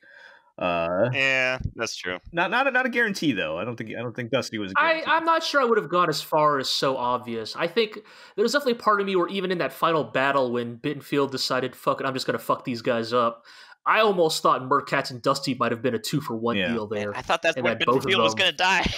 Well, that kind of goes to your pick was Bittenfeld. Yeah. I thought that was I'm so close. Yeah. Like I said, Bittenfeld literally too dumb to die. I'll throw in a bonus, Marlon. You also said Poplin. Not officially, but in other conversation. That Poplin would die? That was the whole I thought he wait, I was wrong about that. I totally how was I wrong? I totally thought he was gonna die too. Like Ah, well, I guess he was too popular by the end. He was cutting it close at the end there too when he was went in the final boss rush. Yeah. What, his fucking Cross stupid counter. fist fight with Once I saw the cross counter, I was like, "Oh yeah, he's fine. There's no way." Yeah. I cannot He's believe after after they like pulled we that off. already got into this. Yeah, like we got into this in the first half, but I cannot believe that like Shenkop gets this like big climactic final moment. We didn't even talk about it, but again, shout outs to Shenkop. Like We'll get to him. Dude in a minute. went out like a beast, Yeah. but like after this big tragic moment with Shenkop, then the episode ends with Poplin cross countering Yeah. some random dude. It's Right. anyways, Joe, continue. So Iro, you picked Poplin to live, which was correct. And as a bonus, you also suggested Mittermeier survives to adopt Runenthal's child, which also right on the money. You did, however, pick Anna Rose for death. Yeah, she was close. Well, we were saying that. All right. We were saying that she would have possibly been a play for Rubinsky or somebody, or the Earth Cult, to take her out to piss off Reinhard or something. There was some probable cause there, and she did actually get kind of close at the end there. apparently she has a really good aim with her vase throwing. With their trophies. Yeah. Like, right. She just like play trophy catch with Conrad, like at her village. No. She's just played a lot of Hitman. Yeah, I was gonna say it's like the Hitman game. Like when Anna Rose throws items, it automatically locks on the character's head. So she's got to do something out there in the cabin in the woods doing nothing, right? So just practicing throwing objects into the cabin. Right. So for me, I was kind of overlapping with everybody else. I basically said it everybody in the FPA, which was almost except Shenkop, which was almost correct. We did lose him to Shengo, I guess. And then was that it other than Shenkop from the FPA side at this point? Shenkop, everyone else lived. Mashengo, Merkatz. Oh, right, Merkatz counts. Yeah. In terms of like named Iserlohn characters, season 4. They didn't do much. Look, because they already died before season 4. Right, I was going to say it's because most of them were already dead by the time of season 4. But yeah, by that point, like the Iserlohn Republic largely survived. And in the prison riots, I was expecting Mir, or what's that guy's name? Murai? Or Murai. Yeah, Murai. Or Sitale. One of those two to die. But yeah, that didn't happen either. Yeah. Sitale goes on to keep his bees again, I guess. Yep, goes back to beekeeping. The one I got horribly wrong was I had Mittermeier, and I said he was going to die within the first 3 episodes. That did not happen, obviously. I mean, again, I think that's not so unreasonable of an assumption. You guys were other than the 3 episode things, you guys were mostly with me because they were throwing death flags for him all over the place at the end of season. Oh 3. yeah. Like they had that one part where he was like walking home with his wife, and there was like a random thunderstorm or something. I'm like, oh man, he's so dead. Very ominous. But no, he made it. So I was very wrong on that one. I was convinced too on that one. Right. And then G, you said for Liv's Kazalnu, which is probably a pretty safe. That was pretty safe. Yeah. But it's a family man. And you also said Shenkop for dies, and I think that was also pretty obvious. But I will give you credit because you almost exactly predicted his final words. Yes, I got it slightly reversed. You said who wants the right to kill Walter von Shenkop, and I think he said who wants to the glory of being the last person that Walter von Shenkop kills or something like that. I'll admit I should have known Shenkop better. Of course, Shenkop wouldn't say who wants to kill me. Who wants to be wants to be killed. Who wants to be killed? He still died on the pile of bodies, and basically, yes. I love how we don't even see that. Nobody even really knows exactly how he died or whatever. They just give that final shot of him sitting there. I mean, he basically pulls a fucking Ashita no Joe there at the end. Right. Did he actually just kill everyone and then just bleed out at the end? Who knows? But yeah. And I think you also said Oberstein. I had on there All right, so Yeah. which Good job, G. which I was actually starting Hell to doubt yeah. if Oberstein was going to go, and I feel like that was still. so was I, honestly, until the I last thought it was a little episode. touch and go until the very end on that one, but yeah, that was also correct. I will admit, I think I did remember. I mean, I think we all thought this, but I will admit, I thought Oberstein. I think one of my predictions was, Oberstein will make his play, will like finally reveal his long con, and it turns out Oberstein's long con was eternal loyalty to Reinhard von Lohengrin, which Right. is a bit of a boring answer, but He didn't get to set a bomb off when he dies, like Rubinsky or something, right? Yeah. yeah. Right. Oberstein. I What guess- is Oberstein's dead man sweat? I don't know. Oh, I was going to say it just Oberstein's feeds his dog. Yes, yeah. You beat me to it, Marlon. I was literally going to say he probably has like an auto feeder in his house, and when he dies, it just unlocks the whole thing. All right. But- There were a couple other predictions I wanted to touch on that we made, aside Sure. from the living and dying. we have to talk to the biggest and boldest one that Marlon made, which was that Emil was an Earth cult plant and has been secretly poisoning Reinhard for half the show, which I will say, to Marlon's credit, never really got disproved until the very, very Yeah, end. I mean, as a politician once said, the absence of evidence is not the evidence of absence. Exactly. And, You guys remember in that moment when Julian and Reinhard are meeting, and Emil brings the tea, and Julian doesn't drink it, and I'm like, oh man, what if something goes on with the tea here now in the last seconds? And I was like, come on, I need this. again, Papa needs a win. Come on. so I'll say to support you, Marlon. I will say I would not be if like Yoshika Tanaka one day revealed on his deathbed that the one secret he held on to that he never revealed about Legend of the Galactic Heroes was that Emil actually was secretly poisoning Reinhard, and that is the one and only act in that setting that somebody completely got away with. Huh. Like, I'd be like, I believe it. I do feel like they but- did not definitively prove that he wasn't doing it, but I think after the Earth cult being eliminated, I feel like the motive was gone. Right. But at the possibility still, I feel like never really got ruled out, other than the show just not confirming it. And I will say too, now that we've seen the show and spoilers are off, I was kind of digging around, and you are not the only person who have thought that, Marlon. There were other people who had that theory really? out there. Yeah. Really? So the evidence is there. Like, it's Look, Reinhard getting sick, and like this kid's always there, telling him you need to keep eating. yeah, we had all those parts Yeah. with it, like the narrator's like, and Reinhard would have taken 3 more sips, and then he's better the next episode. And you're like, okay, that's you're just playing with us now or something. So and like the idea that he has these like delusions of Kirkiais, and coincidentally he has this young aide that looks like Kirkiais. I mean, that's what all they said. He kept these redheads around because they remind him of Quirky Eyes. Yeah. Same with the dude Reinhard. who fought Poplin at the end. yeah, Yes. so. Right. Yes. I mean, Yeah. that was a juicy prediction, but it does not appear, at least not confirmed. I mean, Yeah. I mean, hell, dude. We are at the end of season 4, and I still think Oberstein was probably responsible for Kirkiais' death somehow. I am there. I am part of the Burrow and Bergengrun Oberstein did everything wrong gang. I still think Oberstein did it.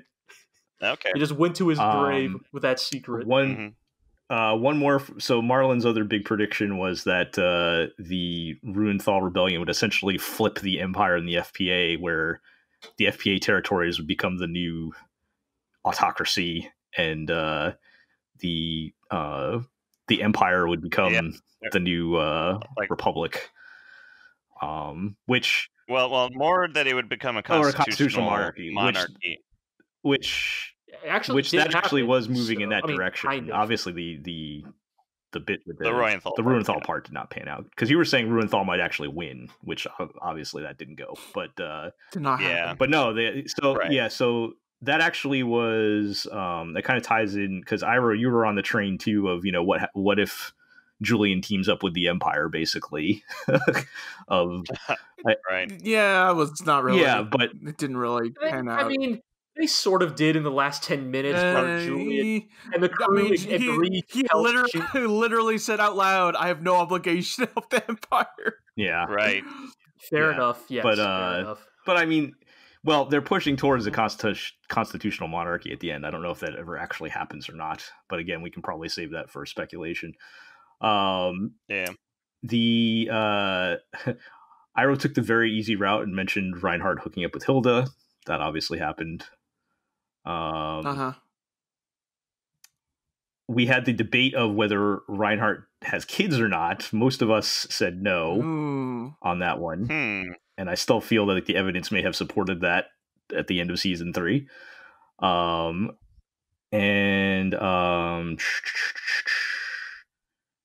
G, you had the prediction with Julian potentially leaving the galaxy altogether and becoming the next Ali Heinesen. Oh yeah.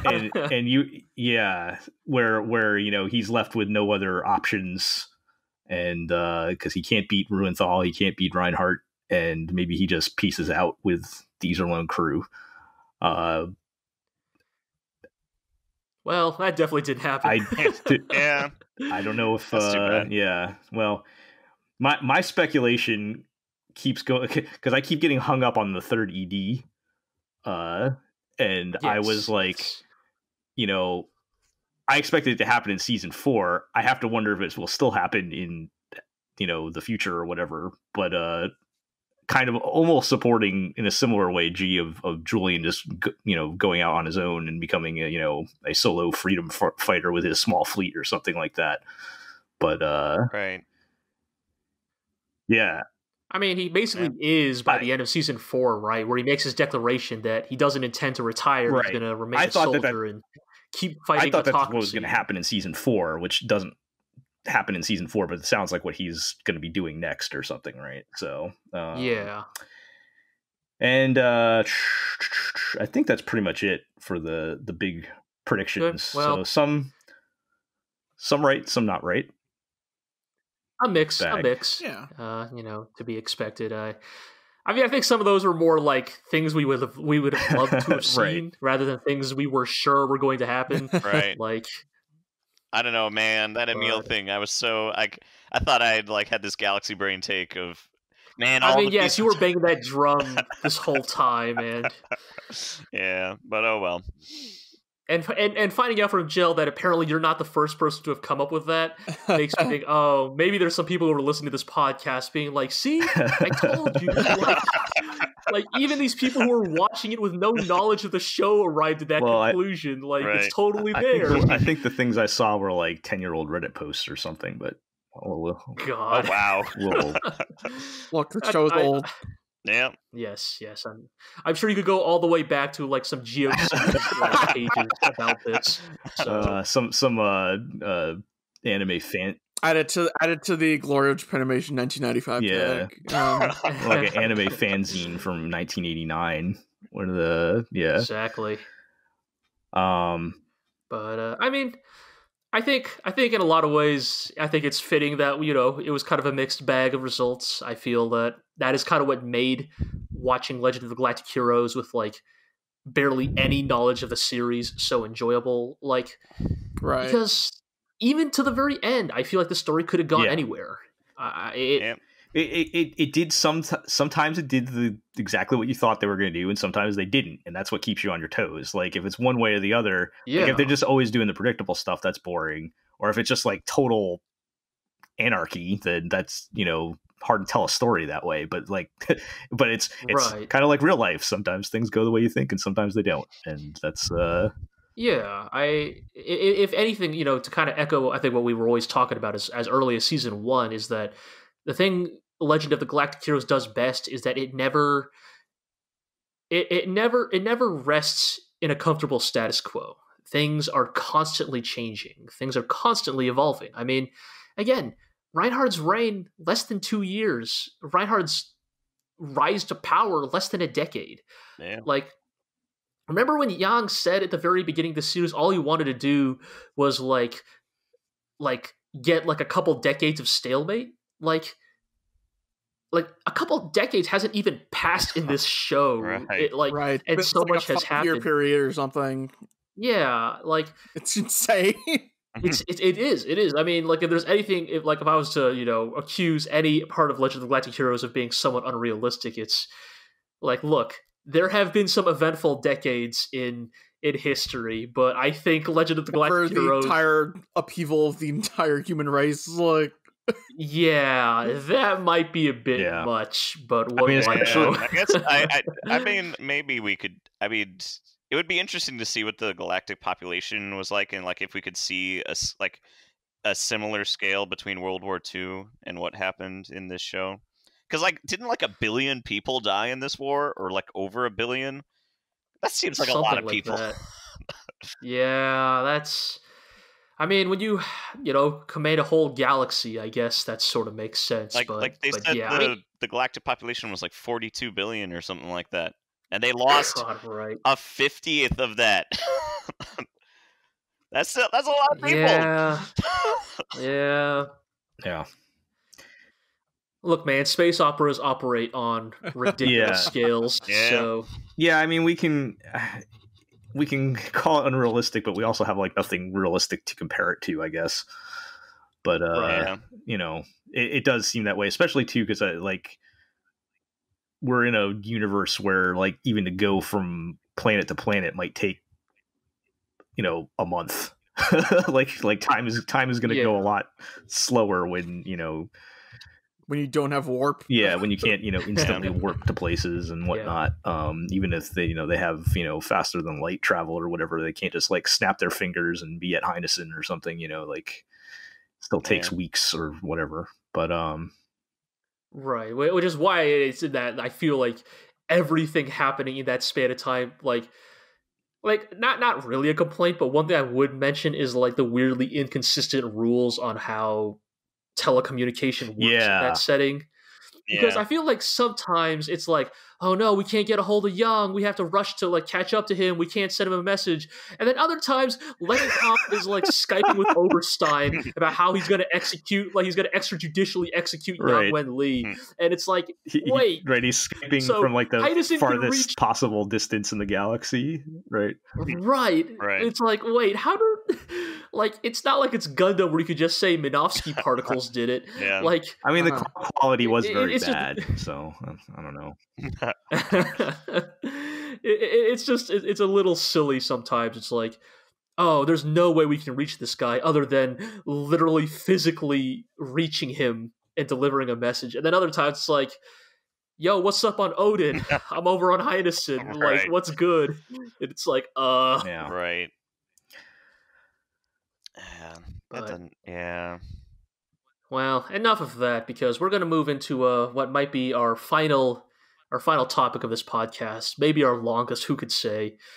So, if there's anything that we love about Legend of the Galactic Heroes, it's making shit up. And so, one last time, we are going to make some shit up for Legend of the Galactic Heroes. And this topic is called, what does your hypothetical Season 5 look like?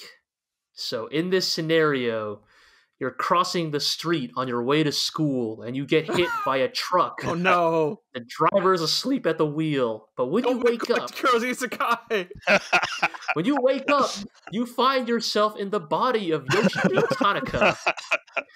And you have been tasked with writing the 5th season of Legend of the Galactic Heroes. Actually, what does it look like? What plot element do the novels end at the same? Did he write more novels? Yes. Okay. No, I assume they okay. do. He did not like carry on the story though. Okay. Yes. So what happens in season 5? Yes. What side stories do you introduce? What loose ends do you tie up or address? What characters get their? I'll go just because we were kind of touching on what I think the show kind of ended on anyway. Where, well, there's a lot of assumptions that you might automatically make when the show ends about what Hilda's going to do, and assuming that everything's going to be quote unquote okay from there on. The maybe it becomes that, Hilda decides, well, I can't just flip on a democracy switch and we have to do,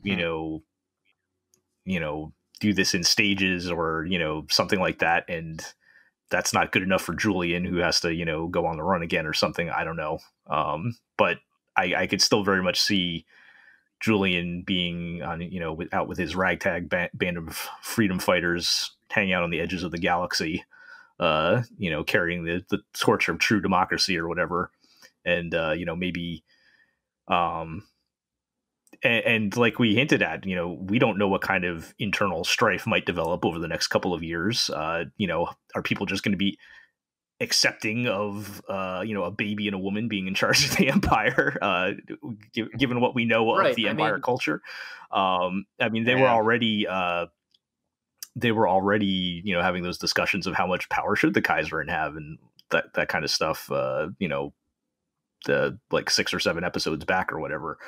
So I don't think the concept of Hilda just coming in and everything is going to be this perfect golden age all of a sudden is, well, it'd make a very boring story, but also, probably not likely. There's going to be new challenges and problems to figure out. But I would watch a new season or whatever with the new Galactic Heroes being Hilda and Julian, and and going from there. Who tracks down Erwin Yosef to reinstate the Golden Bomb Dynasty? Right. Yeah. So that's what mine would be. Okay, so so I have 2 things. So linked to what I was talking about before with the manpower loss is literally a manpower loss. So there is like 1 billion less men in the galaxy. That has to, like it did in World War II, create some kind of gender-based change in society and the economy that possibly, especially with Hilda in charge of the empire, maybe there would be some kind of like gender rights movement in the empire, because you would have all of these there's all of these counts that are probably only headed by women now, and you have all of these women, like the disparity in the genders in that generation, like a cultural shift. just like World War I and World War II. Yes, because of now that both like main heads of state are women. Right, and you have women entering the labor force in this hypothetical scenario, right? Or the occupation force, if nothing else. Yeah, and it would be interesting because I think that's something that like a Legend of the Galactic Heroes kind of show could tackle. Is like, the kind of the tension and the strife between the old male power force and the new women coming into power, and like what kind of dynamics that has. And then also, we have Erwin Joseph II that would have to come into play. Like maybe there's some far-flung empire planet that starts to bring back the old Golden Bomb dynasty, because they're like a kind of a old-fashioned planet that doesn't want to bow down to these women that kind of thing. Oh boy. I mean, I actually there are things about this that I actually do like, because the thing that's so good about the Erwin Yosef reveal in like the final episode is that Erwin Yosef doesn't even need to be alive for this plot line to go somewhere. Like, just need some kid who's about the right age. Right. Like all like the thing is that society loves scandals, and really all society would need is the rumor that Erwin Yosef is still alive to like motivate a movement. Right. What about you, Iro? You got what's season 5 look like for you? I feel like Erwin Yosef is the biggest like obvious plot thread for a new like conflict. If you need to have space battles and stuff, obviously like the politics of setting up the new government and such would be interesting. The future writings mention a lot of space pirates or whatever. Yeah. Oh yeah, that's right. Schumacher fought some space pirates or something. Yes, I'd watch Schumacher fighting space pirates. Former Fazani guys, I don't know. It's a lot. I do think any future show, though, like unless it did about like some kind of societal change, it would have to be after all the characters from the current show are dead.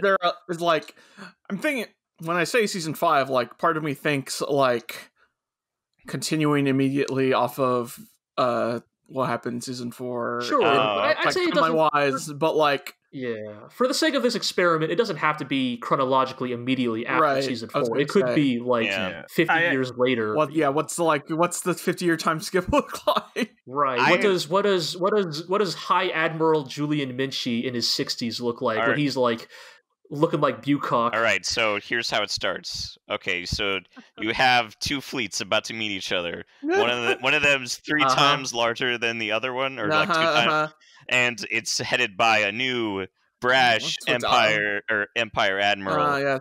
It's Alexander Siegfried von Lohengram saying, the stars are wonderful, my friend Felix Mittermeier. Oh, yeah. Felix Mittermeier's head extends and he says, are you frustrated? And then halfway through the movie, the main character has to find Julian Minch, who's with his friend Chewbacca on an old spaceship. Of course.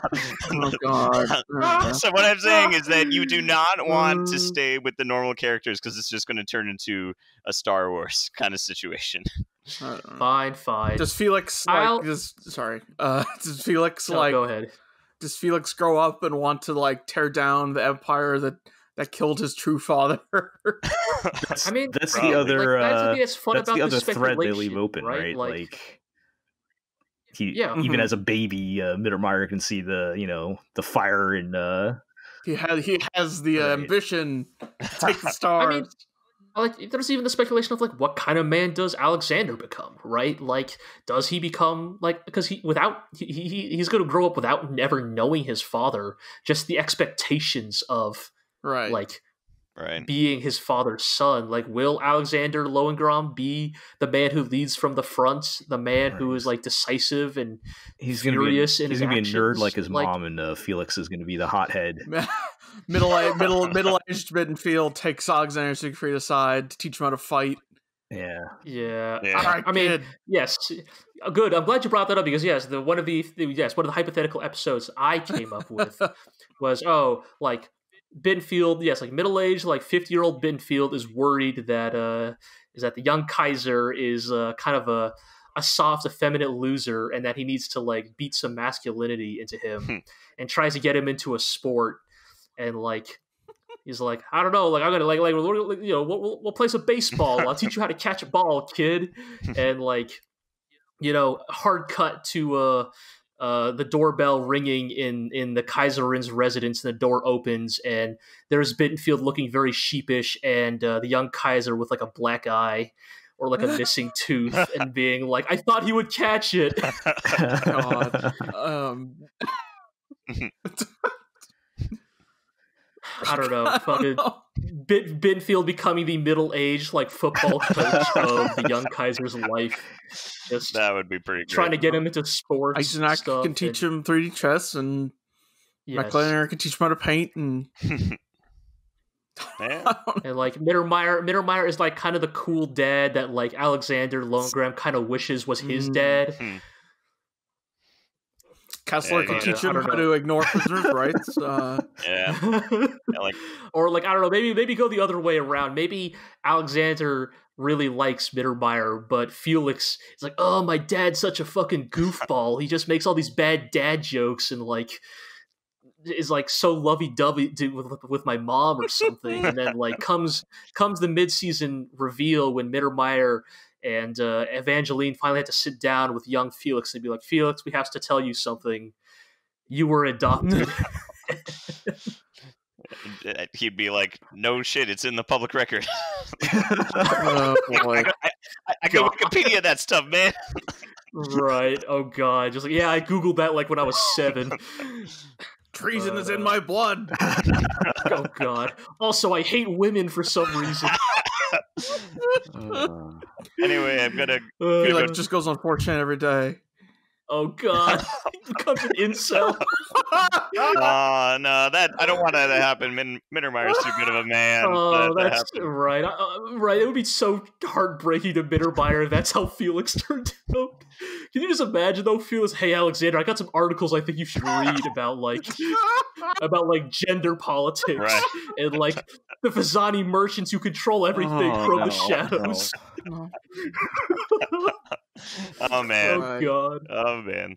So the actual season 5 I would write, and not the fucking sitcom I just made up, is so one of my criticisms of Legend of the Galactic Heroes, and one that I can't really hold. I mean, I don't think Legend of the Galactic Heroes does this maliciously, but I think that just out of like, obscuration is not the right word. Maybe just negligence, is a show that I feel never really quite did its female characters right. I would agree. Especially Frederica. Mhm. I mean, we complained about it in the first half of the podcast. I'm like, Frederica's last appearance isn't even in the last episode. It's in the penultimate Right. episode. She gets invited Where to she, like- dinner. Yeah, she doesn't even get a. Right. Yeah. She like fondly looks at a photo of Yang Wen Li, and then that's it for Frederica in history. And that doesn't, like, for me, again, like, I'm not trying to, maybe I'm going a little fanficky here, but I feel like the way Legend of the Galactic Heroes is, like, structured, the way it writes its stories, like, anytime something important or notable happens, the narrator says, people at the time would comment on this event in the years to come. Like, the narrator even brought that up twice in like, the last 5 episodes about just the weather. Like, oh, like, this day was conspicuously hot, and people would talk about that in the future. Right. Like, if they talk about stuff as coincidental as the weather, you can't tell me the people, not even just historians, but the people of that time period would muse about the coincidence that the two, like, final governments left at the end of season 4 were both led by women. Like, you can't tell me people wouldn't, like, at least point that out as a coincidence. And, like, I would be curious, like, what does that look like? Like, we never got it, but what does the meeting between Frederica and Hilda look like? Yeah. I mean, like, I'd like to imagine, like, personality-wise, they probably get along pretty well, but, like, when it comes to, like, hardline politics, what does that look like? Like, Frederica, never came off as, like, someone with, like a real aggressive stance, but, like, she loved Yang, and she loved what Yang fought for, and that was liberal democracy. Like, she's not going to compromise on that. And, what about on Hilda's side of thing, right? Like, on one hand, she is definitely more open-minded than Reinhard, but, she was born and raised in the Empire. Like, it, like, on some, like, subconscious level, that will influence her politics and her beliefs. And I would be really curious, like, what do the next 5 years look like? Where, like, Hilda is rebuilding Heinesen, and, like, Frederica is rebuilding Heinesen, and Hilda is, like, trying to deal with, like, the potential, like, political quagmire and infighting that was caused by Reinhardt's kind of mushy, like, imprecise succession rules. Yeah, there's a lot to dig in there. But yeah, I know, I agree. Like, it is weird that, like, there's no, even just Frederica not being in the last episode. Like, that's so weird that there's no acknowledgement of how, in this universe, this is a very strange event. This is a very unique event. Right. Yeah. Like, the equivalent would be, like, imagine if, like, in the Cold War during, like, the 80s, if, like, the prime minister of the Soviet Union and the current U.S. president were both women. Like, it would be, like... Because the main leaders all died. Right. Like, regardless of, like, their actual quality as leaders, people would at least point it out. Right. Like, they would, like, comment on it. Mm-hmm. It would be, for better or worse, that would be considered a notable historical moment in and of itself. And so, it's just a shame because, like, again, both women are described as, like, like, competent, intelligent individuals. And so what do they do? Because both basically inherited the dreams of the men they loved, right? Like, they both, for better or worse, they like, that is the legacy they inherit from the men they loved, is the political ideologies that they fought and died for. And what does that look like? I mean, it's definitely Whence of this series be written in like the early 80s. I feel like Right, like again, like I'm definitely not trying to imply, oh, Legend of the Galactic Heroes is sexist or that Yoshi Katanaka is sexist, but like again, that's why I say it's not malicious. I think it's just negligent. Yeah. Like it's just like, oh, it didn't occur to him that maybe that could be something interesting to write about. Right.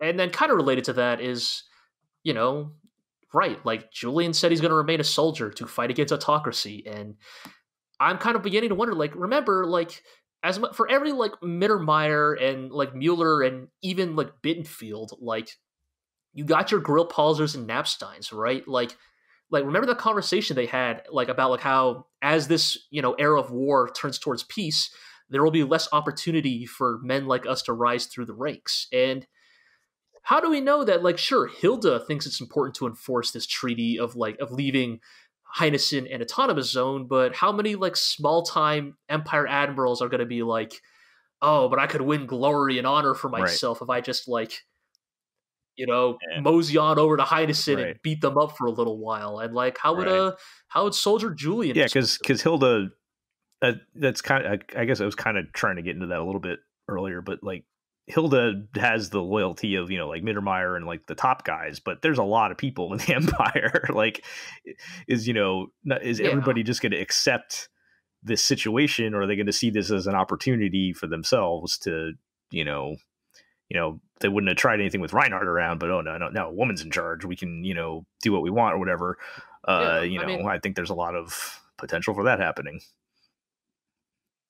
Totally. I mean, the tragedy is that honestly, like they don't really imply this, but Reinhard's death would immediately open up a power vacuum.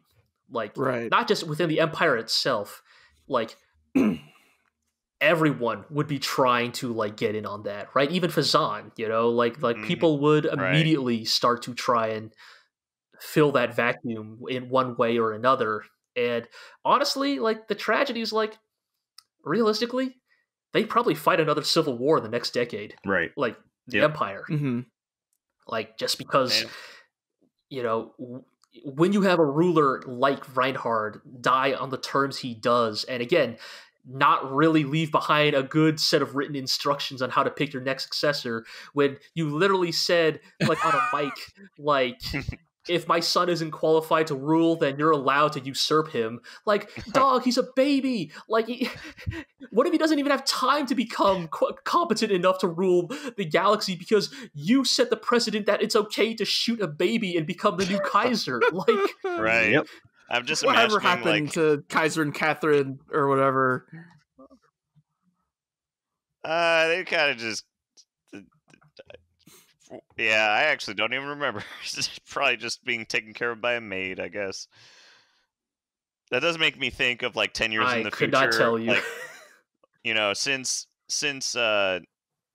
Reinhardt did say that anyone 10 years up and above is an adult, that like because he said that the emperor will always have to be in charge of the army, like there's a civil war and they just have this kid on the little admiral throne in the battleship being like, what do we do, guys? Oh, in the middle of a fight.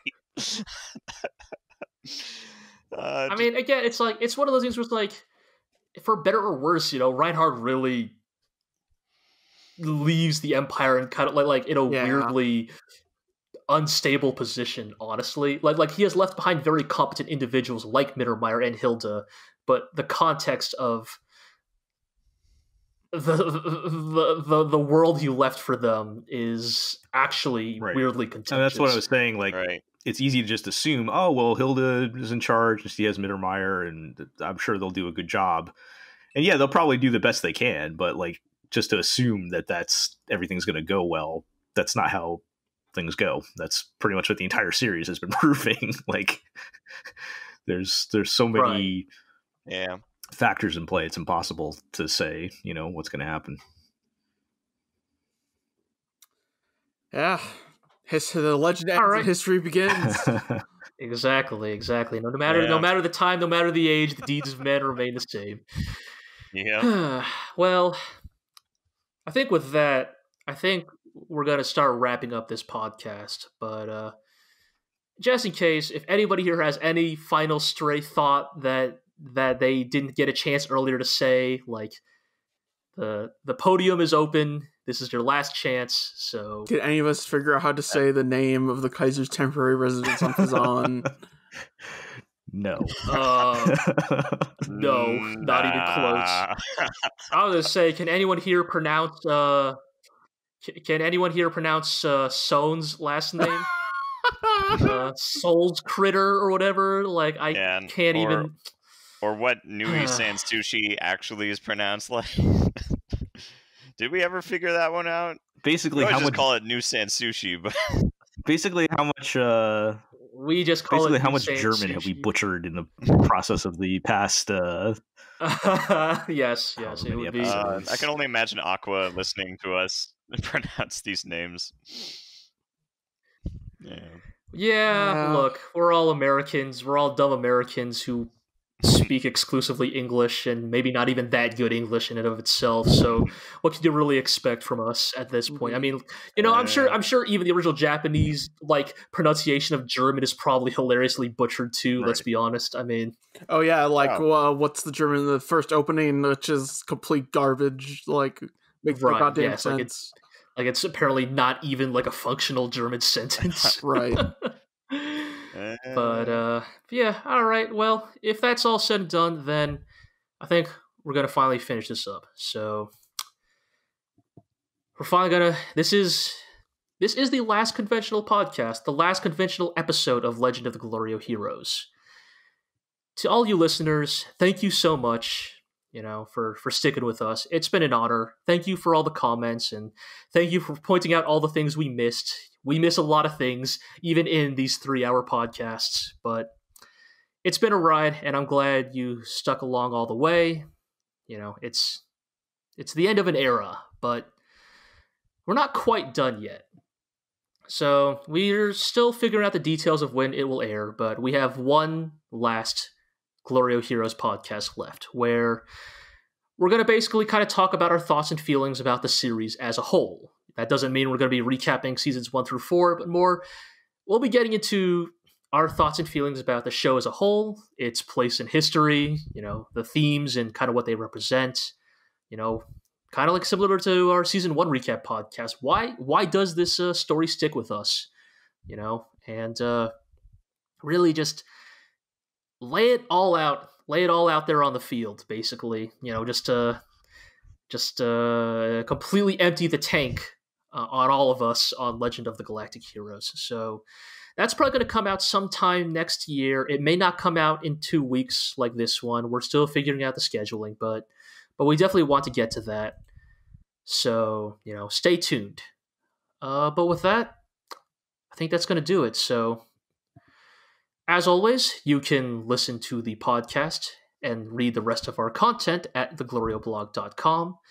You can follow us on Twitter at theglorioblog. You can also check out the podcast on YouTube. Additionally, it is available on Spotify, Podbean, Google Play, everywhere podcasts are aggregated and distributed. You can watch Legend of the Galactic Heroes on High Dive and VRV. And oh, yes. And then if you liked this podcast and you loved our takes so much, you can't get enough of them, consider checking out our sister podcast, the GLORIO Chat, which hasn't aired in a while because we're all busy with the holidays, but I promise it's coming back soon. And we got some year-end podcasts coming up, or year-end. Yes, we have.